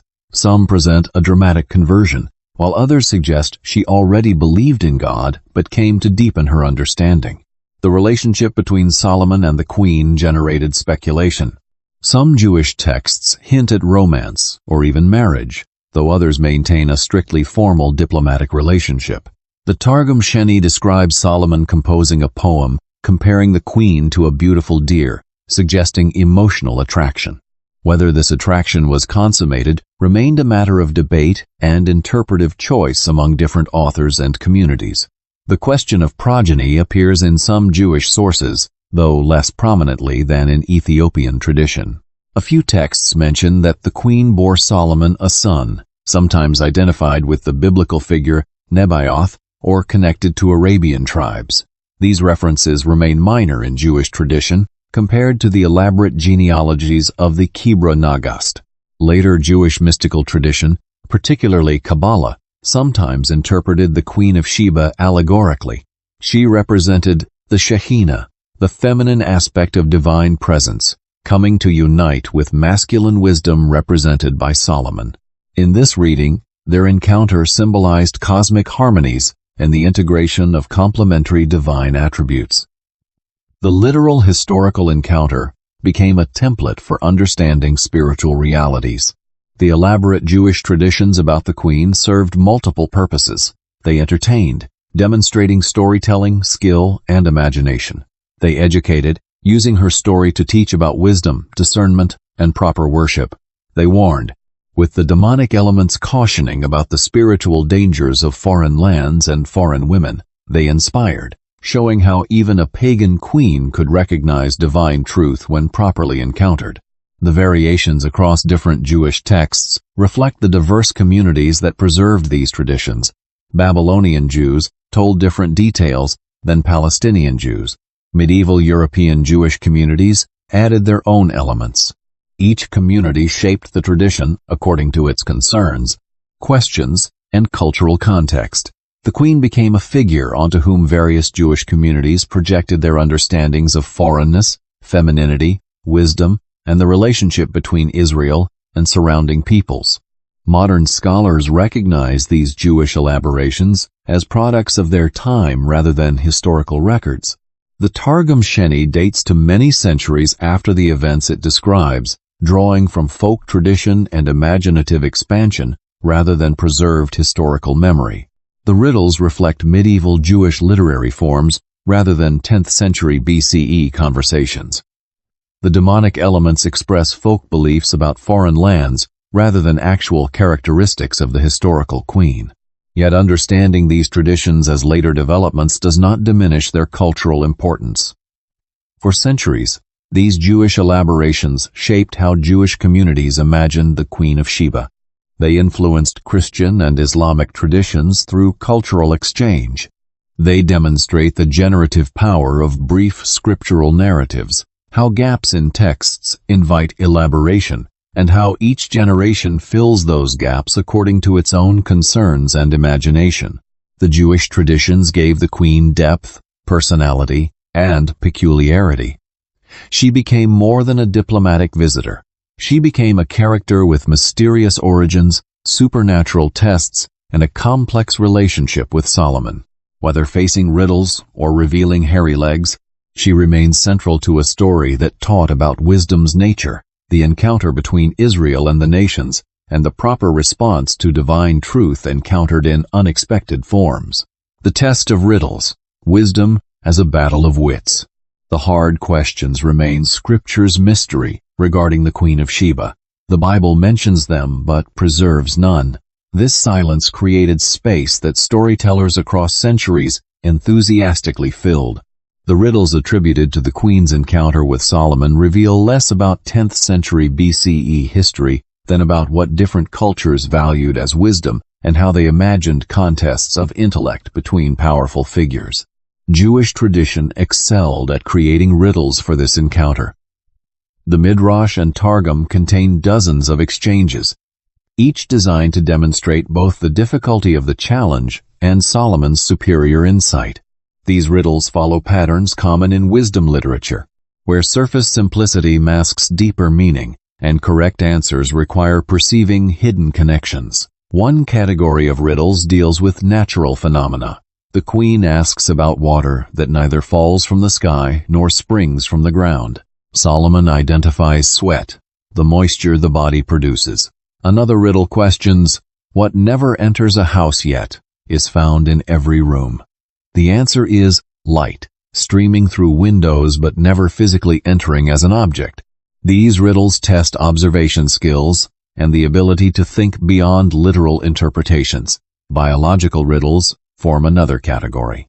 The womb riddle mentioned earlier asks about an enclosure with 10 doors where one open means 9 shut and vice versa. Solomon's answer demonstrates knowledge of human anatomy and reproduction. Another biological riddle asks about something that comes from the earth, yet the earth does not consume it. When buried, it consumes the earth. Solomon answers, human beings who are formed from earth, but whose burial involves consuming space within it through decomposition. Mathematical and logical puzzles appear frequently. One riddle presents Solomon with 2 groups of people identical in appearance, asking him to determine which group consists of circumcised men and which consists of uncircumcised. Solomon places the Ark of the Covenant before them. Those who bow reverently are circumcised Jews, while those who merely observe politely are uncircumcised foreigners. The riddle tests not mathematics, but wisdom in revealing hidden distinctions. Gender identification tests recur across traditions. Besides the nuts test mentioned earlier, another version has Solomon observing how different groups wash. Men splash water on their faces boldly, while women take water in their hands first before applying it. These tests reflect cultural assumptions about gendered behavior, but also demonstrate Solomon's keen observation and understanding of human nature. Plant and nature riddles challenge botanical knowledge.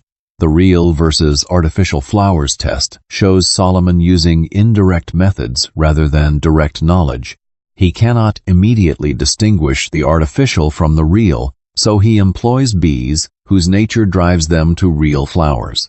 This demonstrates wisdom as knowing one's limitations and finding alternative solutions rather than pretending omniscience. Theological riddles address deeper questions. One asks, what existed before creation? Solomon answers God's wisdom, citing Proverbs, which describes wisdom as present before the world's foundation.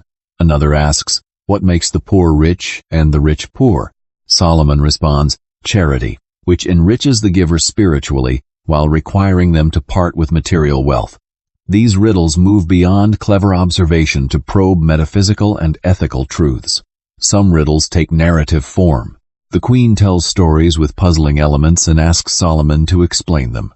One tale describes a house filled with gold, where everyone who enters takes some, but the gold never diminishes. Solomon identifies this as a house of learning, where knowledge is the gold that everyone takes, yet remains abundant. The metaphorical interpretation demonstrates wisdom as seeing past literal details to underlying meanings. Riddles about objects and their uses test practical knowledge. What speaks without a mouth, hears without ears, answers, though it has no voice. Solomon identifies an echo. What grows without life, lacks roots, yet increases, has no mouth, but consumes all. The answer is fire. These riddles parallel wisdom traditions found across ancient Near Eastern cultures, suggesting shared intellectual heritage. The way these exchanges are structured carries significance that goes well beyond their specific subject matter. What they create is a recurring pattern, one of challenge followed by response, of question paired with answer, of test met with victory. The queen presents difficulties, and Solomon works through them to resolution. With every answer he provides successfully, his reputation for wisdom grows stronger. With every riddle she formulates, her own intelligence becomes more apparent. What emerges is less a hostile competition and more a mutual exhibition of intellectual capability. Islamic tradition developed its own riddle exchanges as well, although the emphasis differs in certain ways. Certain Islamic sources keep riddles that bear similarity to Jewish versions, which points toward cross-cultural sharing of these narrative traditions. Other sources generate entirely new riddles, that mirror Islamic theological priorities. One riddle from Islamic tradition poses the question of what holds the most value yet comes without cost, what wields the greatest power yet remains unseen. Sulaiman responds with this answer: faith in Allah, something that requires no payment yet delivers everything, something invisible to the eye yet capable of moving mountains. The Ethiopian text, known as the Kebra Nagast, features riddle contests too, but places less emphasis on the riddles themselves than on what results from them. Makkah puts questions to Solomon, which he answers to her satisfaction, and through this intellectual back and forth, they arrive at mutual respect. The text gives more weight to this convergence of minds than to the specific substance of the challenges, which aligns with its larger focus on relationship and the dynastic outcomes that follow, rather than on wisdom demonstration as the sole purpose. Medieval European Christian writers also invented riddles for the encounter between the Queen and Solomon. These frequently blended biblical themes with the courtly love traditions that were popular in medieval literary culture. One Christian riddle poses this question: what ladder stretches from earth all the way to heaven? Solomon's answer is prayer, which rises from humanity upward to God. Another riddle asks about what king holds rule without any subjects. The response given is Christ, who reigns in supremacy whether or not humans acknowledge him. These riddles served different purposes depending on tradition and the surrounding context. For Jewish audiences, the riddles offered proof that Torah wisdom stood superior to Gentile philosophy.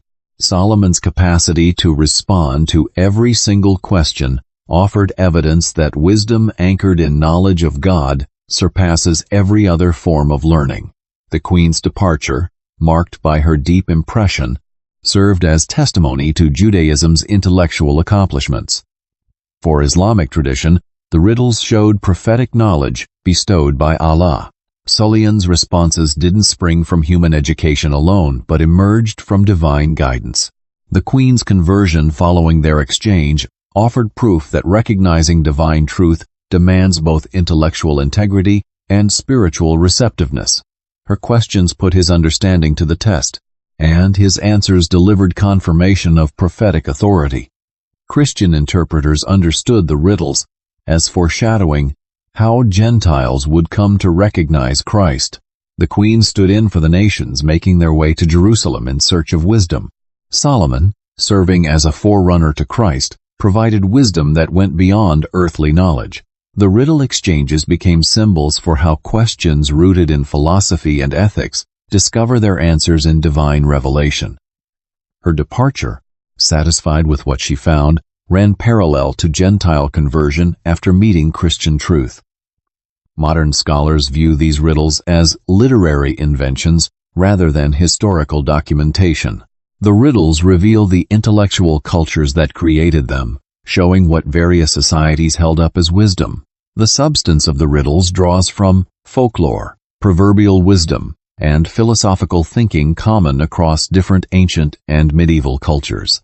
By attributing them to Solomon and the Queen of Sheba, they gained authority and acquired a narrative structure that allowed their preservation. The particular form of wisdom on display in these riddles also holds importance. Riddles demand lateral thinking, the capacity to perceive connections that others overlook, and freedom from taking things too literally.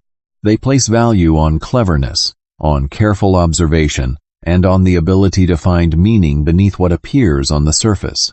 These characteristics point toward a specific conception of wisdom, one that prizes intellectual nimbleness over knowledge acquired by rote. The gender dynamics present in these riddle contests warrant careful attention. A woman poses an intellectual challenge to a man, presenting questions difficult enough to genuinely test his legendary wisdom. Even though Solomon ultimately succeeds in answering every question, the tradition acknowledges the Queen's intellectual standing. She isn't merely beautiful or powerful, she's genuinely wise, capable of creating challenges that demand Solomon's complete attention and full ability. This depiction stands in contrast to many ancient texts where women seldom engage men in intellectual discussion as peers. The Queen of Sheba, within riddle tradition, represents a remarkable exception. Her questions established the legitimacy of her wisdom.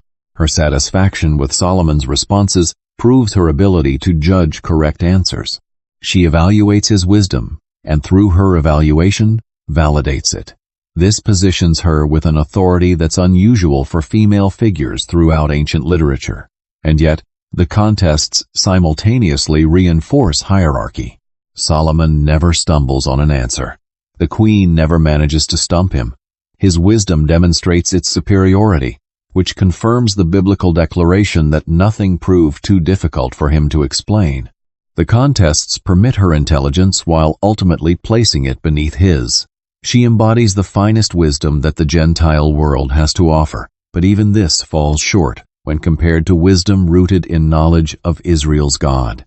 The riddles fulfilled educational functions as well. Communities put them to use in teaching children and students about logic, about observing the natural world, and about theological truths. The practice of memorizing riddles along with their solutions trained minds within wisdom traditions, the narrative framework transformed abstract lessons into something concrete and easy to remember. Young people could picture themselves in Solomon's position, putting their own problem-solving abilities to the test just like the legendary king. The way riddles multiplied across the centuries demonstrates how generative that biblical gap turned out to be. Each person telling the story felt at liberty to introduce new riddles, building on a corpus that kept growing. No canonical list ever existed, which permitted endless variation. Different manuscripts kept different riddles. Oral traditions spawned new ones spontaneously. The category of the Queen of Sheba's hard questions expanded without limit. Some riddles clearly originated in local folklore that had nothing to do with Solomon originally. A clever folk riddle would get attached to the famous encounter, which lent it prestige while keeping it alive in collective memory. The biblical framework served as a repository for gathering wisdom traditions from many different sources. Solomon and the Queen transformed into characters within an expanding saga that absorbed regional intellectual heritage. The riddles also mirror changing historical contexts. Medieval riddles bring in contemporary knowledge and concerns that didn't exist in ancient times.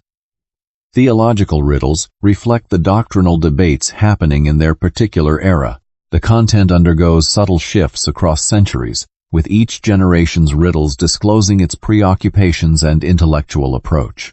The tradition stayed alive, rather than becoming fixed, adjusting to new circumstances while keeping its connection to the biblical encounter. Modern retellings keep creating new riddles even now. Children's books about Solomon and the Queen of Sheba come up with age-appropriate puzzles. Novels and films construct dramatic riddle contests to build tension and showcase character intelligence. The tradition continues, revealing that the appeal of wisdom displayed through clever questioning and answering remains powerful across different cultures and time periods. At their foundation, the riddles took the biblical hard questions and transformed them into something tangible. Scripture's silence regarding specifics left readers frustrated, wanting to know precisely what the queen asked. Traditions filled that silence with riddles that demonstrated the type of wisdom Solomon possessed. Whether historically accurate or not, they accomplished their goal, making concrete the abstract assertion that Solomon's wisdom exceeded everyone else's. The riddle tradition also makes both figures more human. Solomon stops being just a wise king and becomes a puzzle solver, working his way through challenges one at a time. The queen stops being just a curious monarch and becomes an engaged intellectual genuinely testing and learning. Their encounter gains a feeling of being more real, more dynamic, more compelling when it's filled with specific exchanges rather than vague references to questions left unspecified. The legacy of the riddle tradition reaches beyond specific puzzles. It created a template for how wisdom gets proven through intellectual contest. It demonstrated that questions hold as much importance as answers, that creating good riddles demands wisdom comparable to what's needed for solving them. It turned the encounter between Solomon and the Queen of Sheba into an archetype for meetings between different intellectual traditions, where genuine exchange becomes possible despite differences in where they originate or what they believe.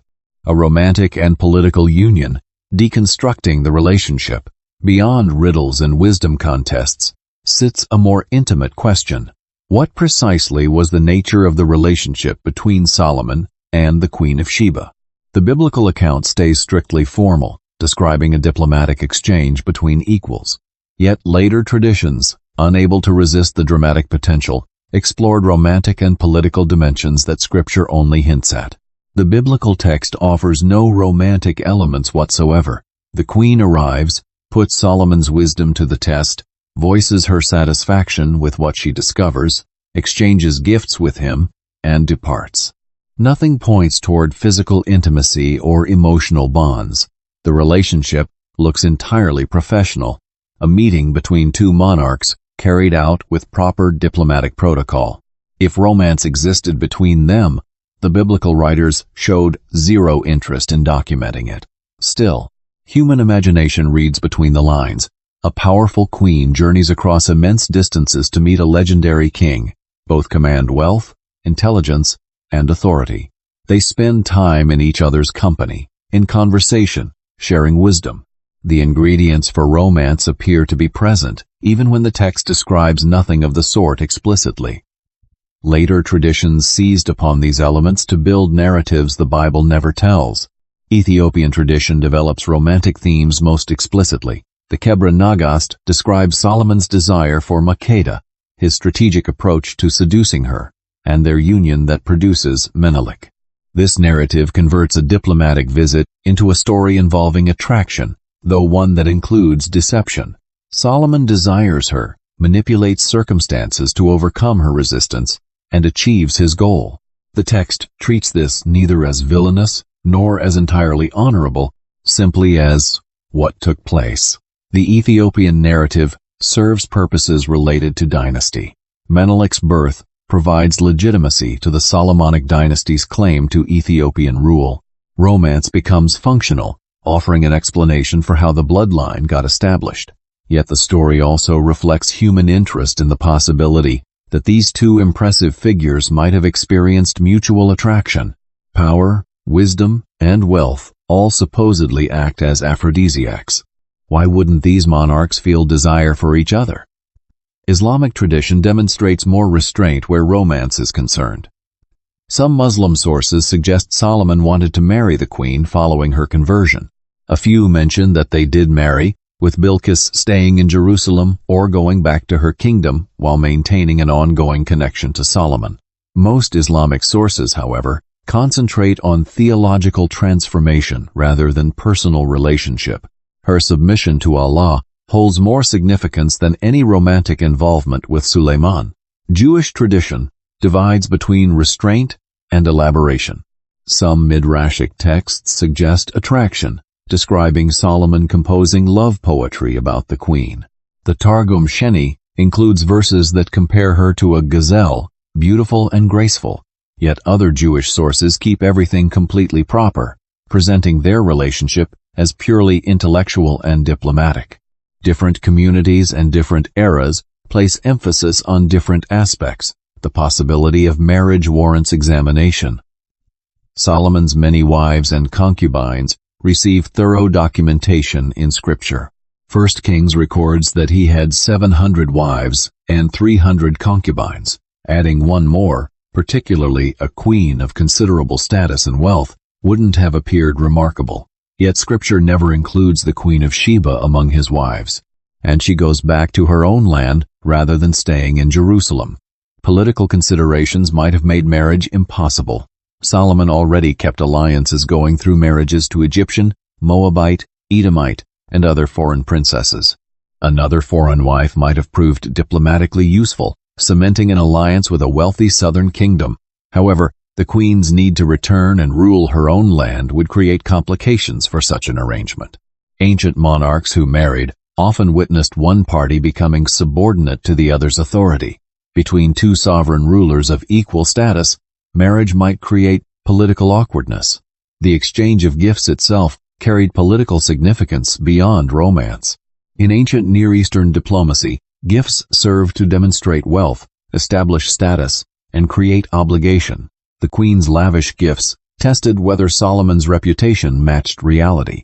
Solomon's gifts in return maintained his dignity, proving he could match her generosity. This mutual exchange of gifts established a relationship of equals, with neither subordinate to the other, both recognizing the other's status. Some scholars read the entire encounter as formalizing a trade agreement. The queen held control over incense routes from South Arabia moving northward. Solomon commanded access to Mediterranean markets and held wealth from his own trade networks. A diplomatic visit could establish terms for commerce that would benefit both parties. Romance didn't need to factor into such negotiations, though it wouldn't necessarily rule it out either. The queen's independence stands out across all traditions. She rules in her own right, not serving as regent for a son or as the widow of a deceased king. She makes decisions without requiring male approval. She travels wherever she wants and returns home when she chooses. Even in traditions that describe her union with Solomon, she keeps her autonomy. She doesn't transform into his subordinate, but remains a sovereign who happened to bear his child. This independence makes romantic readings more complicated. Modern sensibilities celebrate autonomous female figures, which makes the queen's sovereignty appealing. Yet romance, in ancient contexts, frequently involved women losing independence through marriage. The queen's story pushes back against this pattern. Even when traditions give her a romantic relationship with Solomon, they don't turn her into a traditional wife subsumed into her husband's identity. The intellectual quality of their encounter also shapes how we comprehend their relationship. They engage primarily through conversation, through questions and answers. The biblical account places emphasis on exchange of wisdom over any other kind of intimacy. Later traditions that add romantic elements usually still preserve this intellectual foundation. They're attracted to each other's minds as much as, or more than, to physical beauty. Medieval courtly love traditions shaped Christian retellings of the relationship. These European narratives imported contemporary concepts of refined love between noble figures into the ancient story. The queen became a courtly lady, Solomon a chivalrous king. Their encounter became a meeting of sophisticated souls. This overlay of medieval values onto ancient narrative produced versions of the story that reflect European cultural assumptions more than ancient Near Eastern realities. Artistic depictions show evolving interpretations. Medieval paintings frequently show the queen kneeling before Solomon, placing emphasis on his superior status. Renaissance art sometimes depicted them as equals, facing each other across symmetrical spaces. Romantic period paintings occasionally hinted at emotional connection through gesture and gaze. Each era projected its own understanding of relationships between powerful men and women onto the ancient encounter. Modern feminist readings add complexity to traditional interpretations. Some celebrate the queen as an autonomous female figure who engaged Solomon intellectually without surrendering independence. Others critique traditions describing Solomon's seduction as normalizing manipulation. The Kebra Nagast's account, where Solomon tricks the queen into breaking her oath so he can claim her sexually, troubles contemporary readers concerned with consent. What medieval audiences might have read as clever becomes problematic when examined through modern ethical lenses.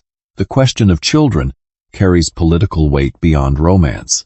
If the queen bore Solomon's child, that child potentially held claims to both kingdoms. The Ethiopian tradition makes precisely this claim, with Menelik inheriting his mother's throne while keeping connection to his father's lineage. This dual inheritance builds a bridge between regions, bloodlines, and traditions. The child embodies union even when the parents remain separate. Yet most traditions describe the queen returning alone to her land. The biblical account states this explicitly. She came from her own country, visited Jerusalem, and went back. The completeness of her return points toward no ongoing relationship.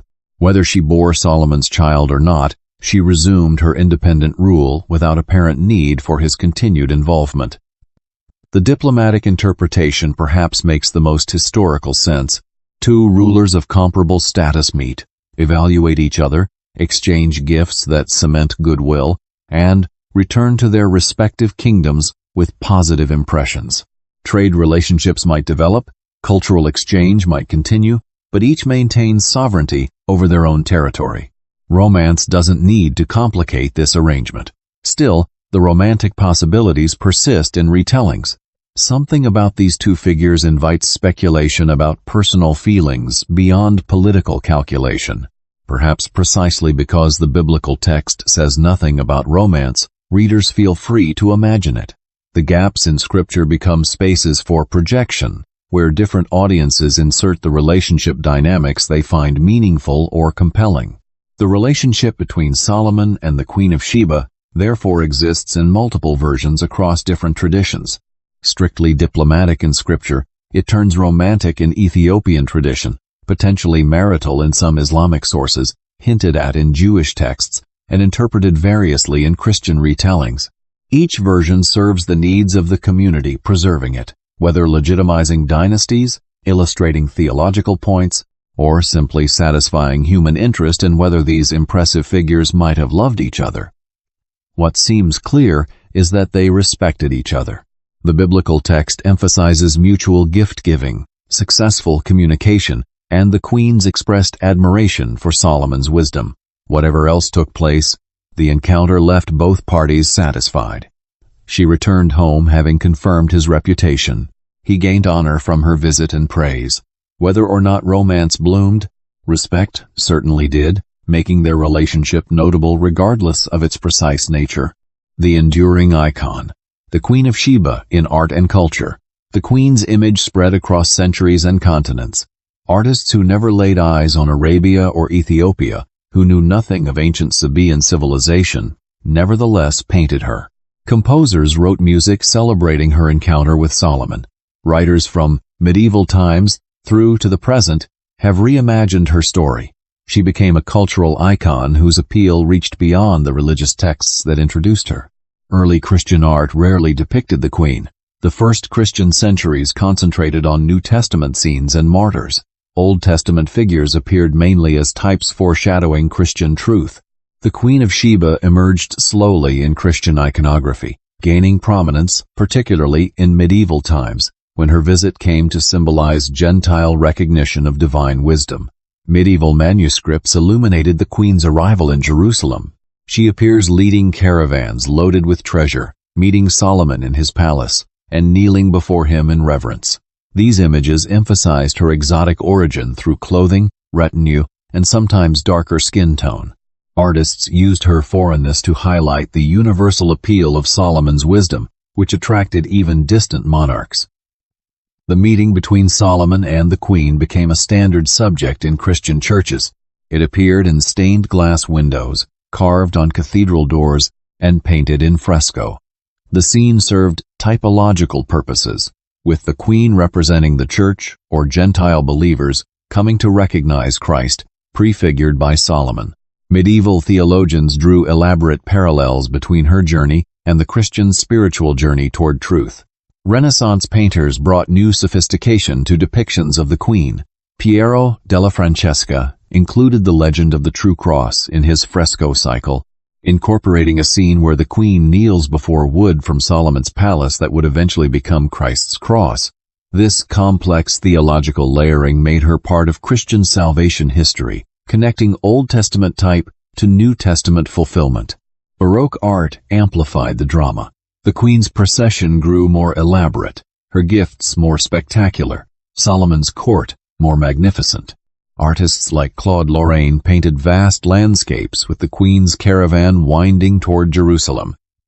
The emphasis shifted from theological symbolism toward depicting exotic splendor and ancient grandeur. Beauty and spectacle competed with religious meaning. Music discovered the Queen's story. George Frideric Handel composed the oratorio Solomon in 1748, with the Queen appearing in the third act. Her arrival prompts a famous sinfonia, and she sings arias praising Solomon's wisdom and Jerusalem's beauty. Handel's music captures both majesty and intimacy, creating a musical portrait that emphasizes her dignity and discernment. Charles Gounod composed La Reine de Saba in 1862, an opera that added romantic drama to the legend. The opera includes invented characters and conflicts, transforming the biblical encounter into 19th-century romantic tragedy. While taking liberties with tradition, It demonstrated the Queen's continued relevance to contemporary artistic concerns and her malleability as a character adaptable to different genres. Literature embraced her across centuries. Medieval romances incorporated her into Arthurian legends and Crusader chronicles. Islamic literature featured her in poetry and prose. Ethiopian hagiography celebrated her as ancestral mother. Each literary tradition adapted her to its own aesthetic and thematic concerns, making her a truly international literary figure. Modern novels continue reimagining her. Historical fiction attempts to reconstruct her life based on archaeological and historical research. Fantasy literature invents magical elements around her legend. Feminist retellings emphasize her agency and power, reclaiming her from traditions that subordinated her to Solomon. Contemporary Ethiopian literature explores what her legend means for national identity in a post-colonial world. Film and television discovered the Queen in the 20th century. Solomon and Sheba, a 1959 Hollywood epic, dramatized their encounter with lavish sets, thousands of extras, and romantic embellishment. The film reflects 1950s Orientalism, depicting ancient lands through Western fantasy. Despite historical liberties, it introduced the Queen to mass audiences unfamiliar with biblical or traditional accounts. More recent screen adaptations attempt greater cultural sensitivity. Some films consult Ethiopian and Yemeni scholars, trying to respect how communities connected to the legend understand her. Others focus on specific traditions, such as Ethiopian cinema exploring the Kebra Nagast narrative, or documentaries examining archaeological evidence for the Sabaean kingdom. Visual artists continue finding inspiration in her story. Contemporary painters depict her in various styles, from realist reconstructions attempting historical accuracy to abstract interpretations exploring symbolic meaning. African and African diaspora artists particularly engage with her image, reclaiming a figure sometimes whitewashed in European art and asserting her importance to African heritage. The Queen appears in popular culture beyond fine art. She features in children's books teaching biblical stories. She appears in video games set in ancient worlds. Musicians across genres reference her in lyrics. Fashion designers create collections inspired by imagined aesthetics of her court. She has become shorthand for exotic female power, wisdom, and mystique. Each cultural moment found different aspects of her story relevant.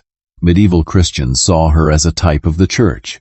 Renaissance humanists appreciated her as an intellectual, equal to Solomon. Romantic-era artists emphasized exotic splendor. 20th century feminists celebrated her autonomy.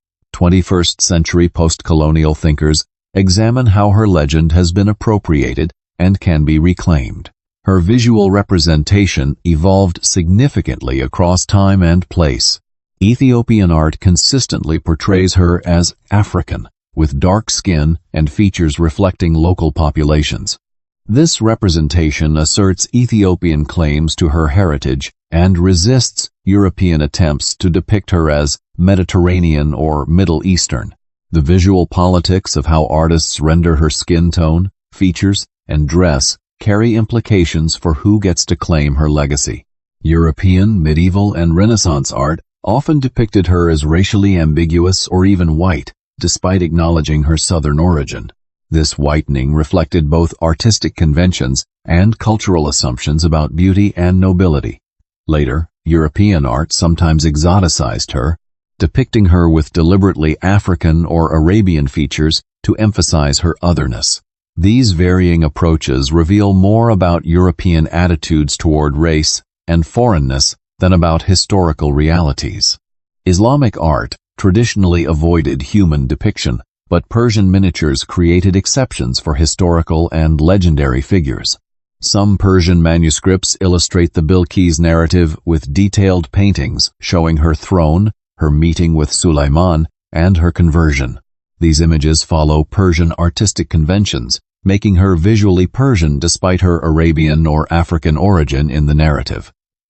Art transformed her into familiar forms while telling her unfamiliar story. The cultural iconography surrounding her includes specific symbols. Camels represent her journey and Arabian connection. Gold and spices symbolize her wealth. Crowns emphasize her royal status.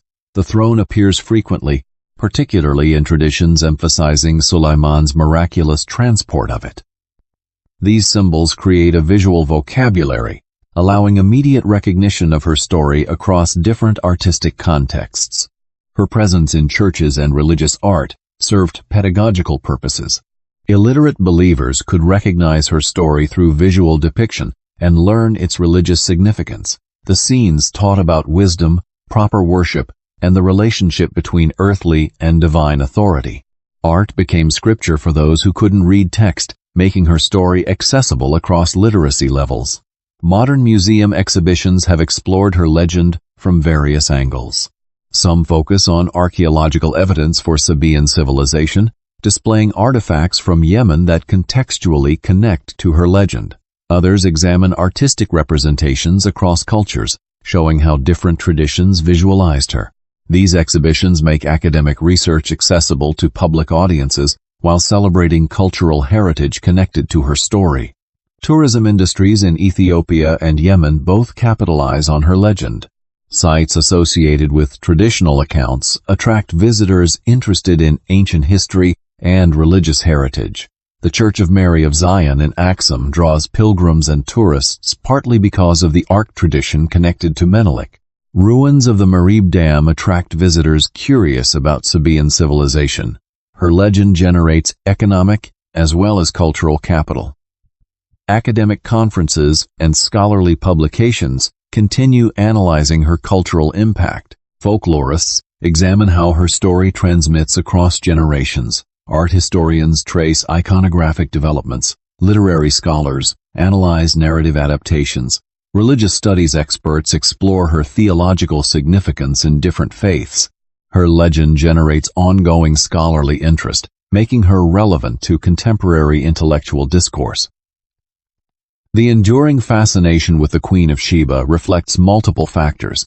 Her story combines elements that capture imagination, power, wisdom, wealth, mystery, and cultural exchange. She represents possibilities for female authority in ancient contexts where such authority was rare. She embodies encounter between different civilizations, making her relevant to discussions of cultural exchange and mutual understanding. Her incompleteness in biblical text allows creative freedom. With so little fixed detail, artists and writers can reimagine her endlessly without violating established tradition.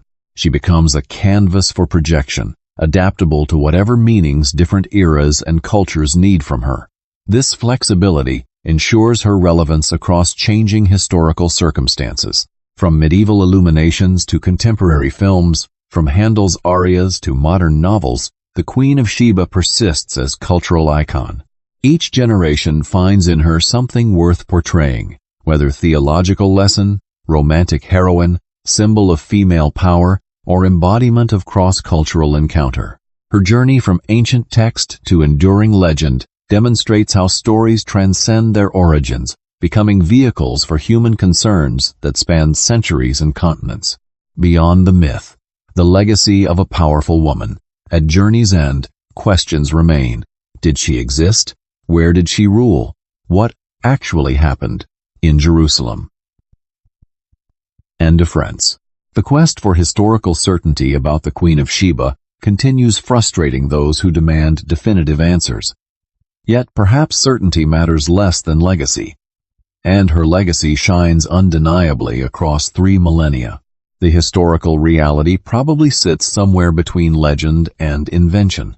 Ancient kingdoms existed in both South Arabia and the Horn of Africa.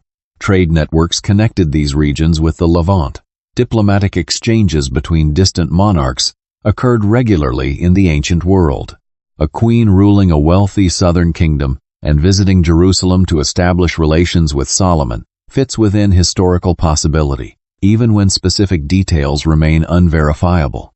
Archaeological work continues in both Yemen and Ethiopia.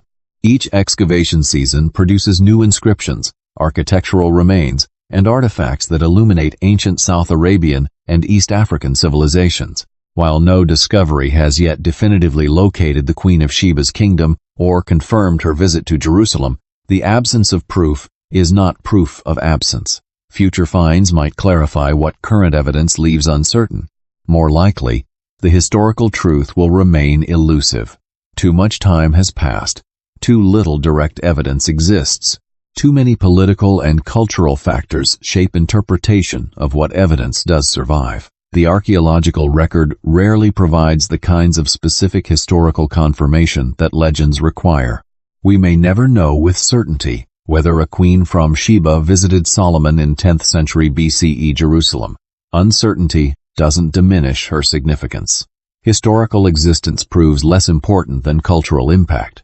The Queen of Sheba shaped how millions of people understood wisdom, power, gender, and cultural exchange. Whether she physically journeyed to Jerusalem matters less than how her legendary journey illuminated truths about human seeking, the meeting of civilizations, and the recognition of excellence across differences. Her enduring power derives partly from her uniqueness. Ancient texts rarely feature women wielding independent political authority, engaging men as intellectual equals, and commanding resources that impress even wealthy kings. She stands out in scriptural and historical accounts as exceptional. This exceptionality made her useful for various purposes, but also genuinely inspiring for those seeking examples of female capability in leadership and learning. Ethiopian identity wove itself around her legend so thoroughly that disentangling national consciousness from the Makeda tradition proves impossible. For centuries, Ethiopian emperors claimed descent from her son. The Ethiopian Orthodox Church structured its theology partly around claims of possessing the ark she brought. Ethiopian literature, art, and popular culture all reference her constantly. She became foundational to how Ethiopians understood themselves and their place in world history. The Islamic tradition made her a model of proper response to prophetic authority. Bilqis represents those who, upon encountering clear evidence of divine truth, abandon false beliefs and submit to Allah. Her story teaches that wisdom means recognizing truth when confronted with it, that power and wealth don't excuse polytheism, and that female rulers can govern effectively while remaining open to religious guidance. These lessons remain relevant in contemporary Islamic discourse. Jewish tradition used her to explore questions about wisdom's nature, the relationship between Israel and surrounding nations, and the complexities of foreign women in Israelite contexts. The elaborate midrashic expansions demonstrate Jewish intellectual culture's creativity and its comfort with multiple interpretations coexisting. She became a character through whom Jewish communities could think about foreignness, conversion, and the boundaries of Israelite identity. Christian interpretation made her a type of the church, Gentile believers, or wisdom-seeking Christ. Her journey prefigured Christian conversion. Her gifts symbolized what believers bring to God. Her recognition of Solomon's wisdom paralleled recognition of Christ as divine wisdom incarnate. These typological readings made an Old Testament figure relevant to Christian theology and devotion, ensuring her continued importance in Christian art and teaching. Beyond religious traditions, she represents something essential about human curiosity and cross-cultural encounter. She traveled vast distances to verify reports about Solomon's wisdom. She asked hard questions rather than accepting claims uncritically. She recognized excellence when she found it and praised it generously. These qualities, curiosity, critical thinking, openness to learning, and graciousness in acknowledging others' achievements, remain admirable regardless of religious context. Her story also addresses power dynamics. As a woman ruling independently in patriarchal contexts, she challenges assumptions about female capability. Yet, different traditions handle this challenge differently. Some emphasize her ultimate subordination to Solomon's superior wisdom. Others celebrate her autonomy and equality. The varying interpretations reveal ongoing tensions about gender, authority, and the relationship between male and female power. The romantic elements added by various traditions reflect human interest in whether power equals might feel personal attraction. Two impressive individuals meeting generates speculation about emotional and physical connection beyond formal diplomacy. Whether Solomon and the queen actually experienced romance matters less than what the question reveals about human assumptions that power, wisdom, and beauty naturally lead to desire. Modern feminism finds in her both inspiration and frustration. She inspires as an autonomous female ruler engaging men as equals. She frustrates when traditions emphasize her beauty over her wisdom, or when narratives describe her manipulation into sexual situations. Contemporary retellings often try to reclaim her agency, presenting her as a fully autonomous figure whose choices drive her story rather than reacting to male initiatives. Post-colonial perspectives examine how European interpretation appropriated her legend, sometimes erasing African connections or imposing European aesthetic and moral frameworks onto African and Asian traditions. Reclaiming the Queen of Sheba means restoring non-European interpretations to prominence and recognizing how communities in Ethiopia, Yemen, and the broader Islamic world have understood her on their own terms rather than through colonial filters. The geographical debate between South Arabia and the Horn of Africa need not have a single answer. Perhaps multiple queens at different times contributed to the composite legend. Perhaps trade networks connected both regions so thoroughly that cultural exchange made Sheba a designation for commercial civilization, spanning the Red Sea, rather than a single kingdom. Perhaps the legend matters more than precise location, with both regions legitimately claiming connection to a tradition that transcends specific borders. Her legacy in wisdom literature extends beyond specific traditions. She established a template for how wisdom gets demonstrated and recognized. Her hard questions became archetypal for testing intellectual ability. Her satisfaction with Solomon's answers modeled how true wisdom recognizes excellence. The exchange between them illustrated that wisdom flourishes through encounter with other intelligent minds rather than isolation. The tale reminds us that ancient women achieved more than patriarchal texts usually acknowledge. If queens ruling independently existed in South Arabia, if female sovereigns appeared in Ethiopian tradition, if Islamic and Jewish sources accepted female political authority as possible, even if unusual, then women's historical role included more political participation than simplistic readings of ancient societies suggest. She hints at forgotten female power that deserves recovery and recognition. Her mystery preserves her appeal. With so much unknown, each generation can reimagine her according to its values and concerns. She becomes what each era needs her to be: theological symbol, romantic heroine, feminist icon, embodiment of cross-cultural exchange, or simply a fascinating historical puzzle. This adaptability ensures her continuing relevance despite vast changes in how humans understand gender, power, and cultural difference. The Queen of Sheba therefore transcends the historical questions surrounding her. Whether she actually existed, where she ruled, what she looked like, whether she bore Solomon's child, all these questions remain open and possibly unanswerable, yet her cultural existence is undeniable and enormously significant. She shaped religious thought, inspired artistic creation, legitimized political authority, and provided a model of female power across thousands of years. From a few verses in 1 Kings and 2 Chronicles, she grew into a figure claimed by multiple faiths, nations, and artistic traditions. Ethiopian emperors traced their lineage through her. Islamic theology used her as an exemplar. Jewish wisdom tradition populated her story with elaborate details. Christian art depicted her for centuries. Modern scholars debate her location and legacy. Throughout all this, she remains elusive yet present, mysterious yet influential, uncertain historically yet certain culturally. Her story teaches that legends sometimes carry truths deeper than historical facts. She represents the human drive to seek wisdom, the possibility of female authority, the value of cultural exchange, and the ways stories shape identity. These lessons persist, regardless of whether a woman named Bilqis or Makeda ever ruled Saba and visited Jerusalem. The legend itself became real through its effects on millions of believers, artists, and thinkers across continents and centuries. The Queen of Sheba endures because she answers needs that transcend specific times and places. Every era requires examples of wisdom sought and found.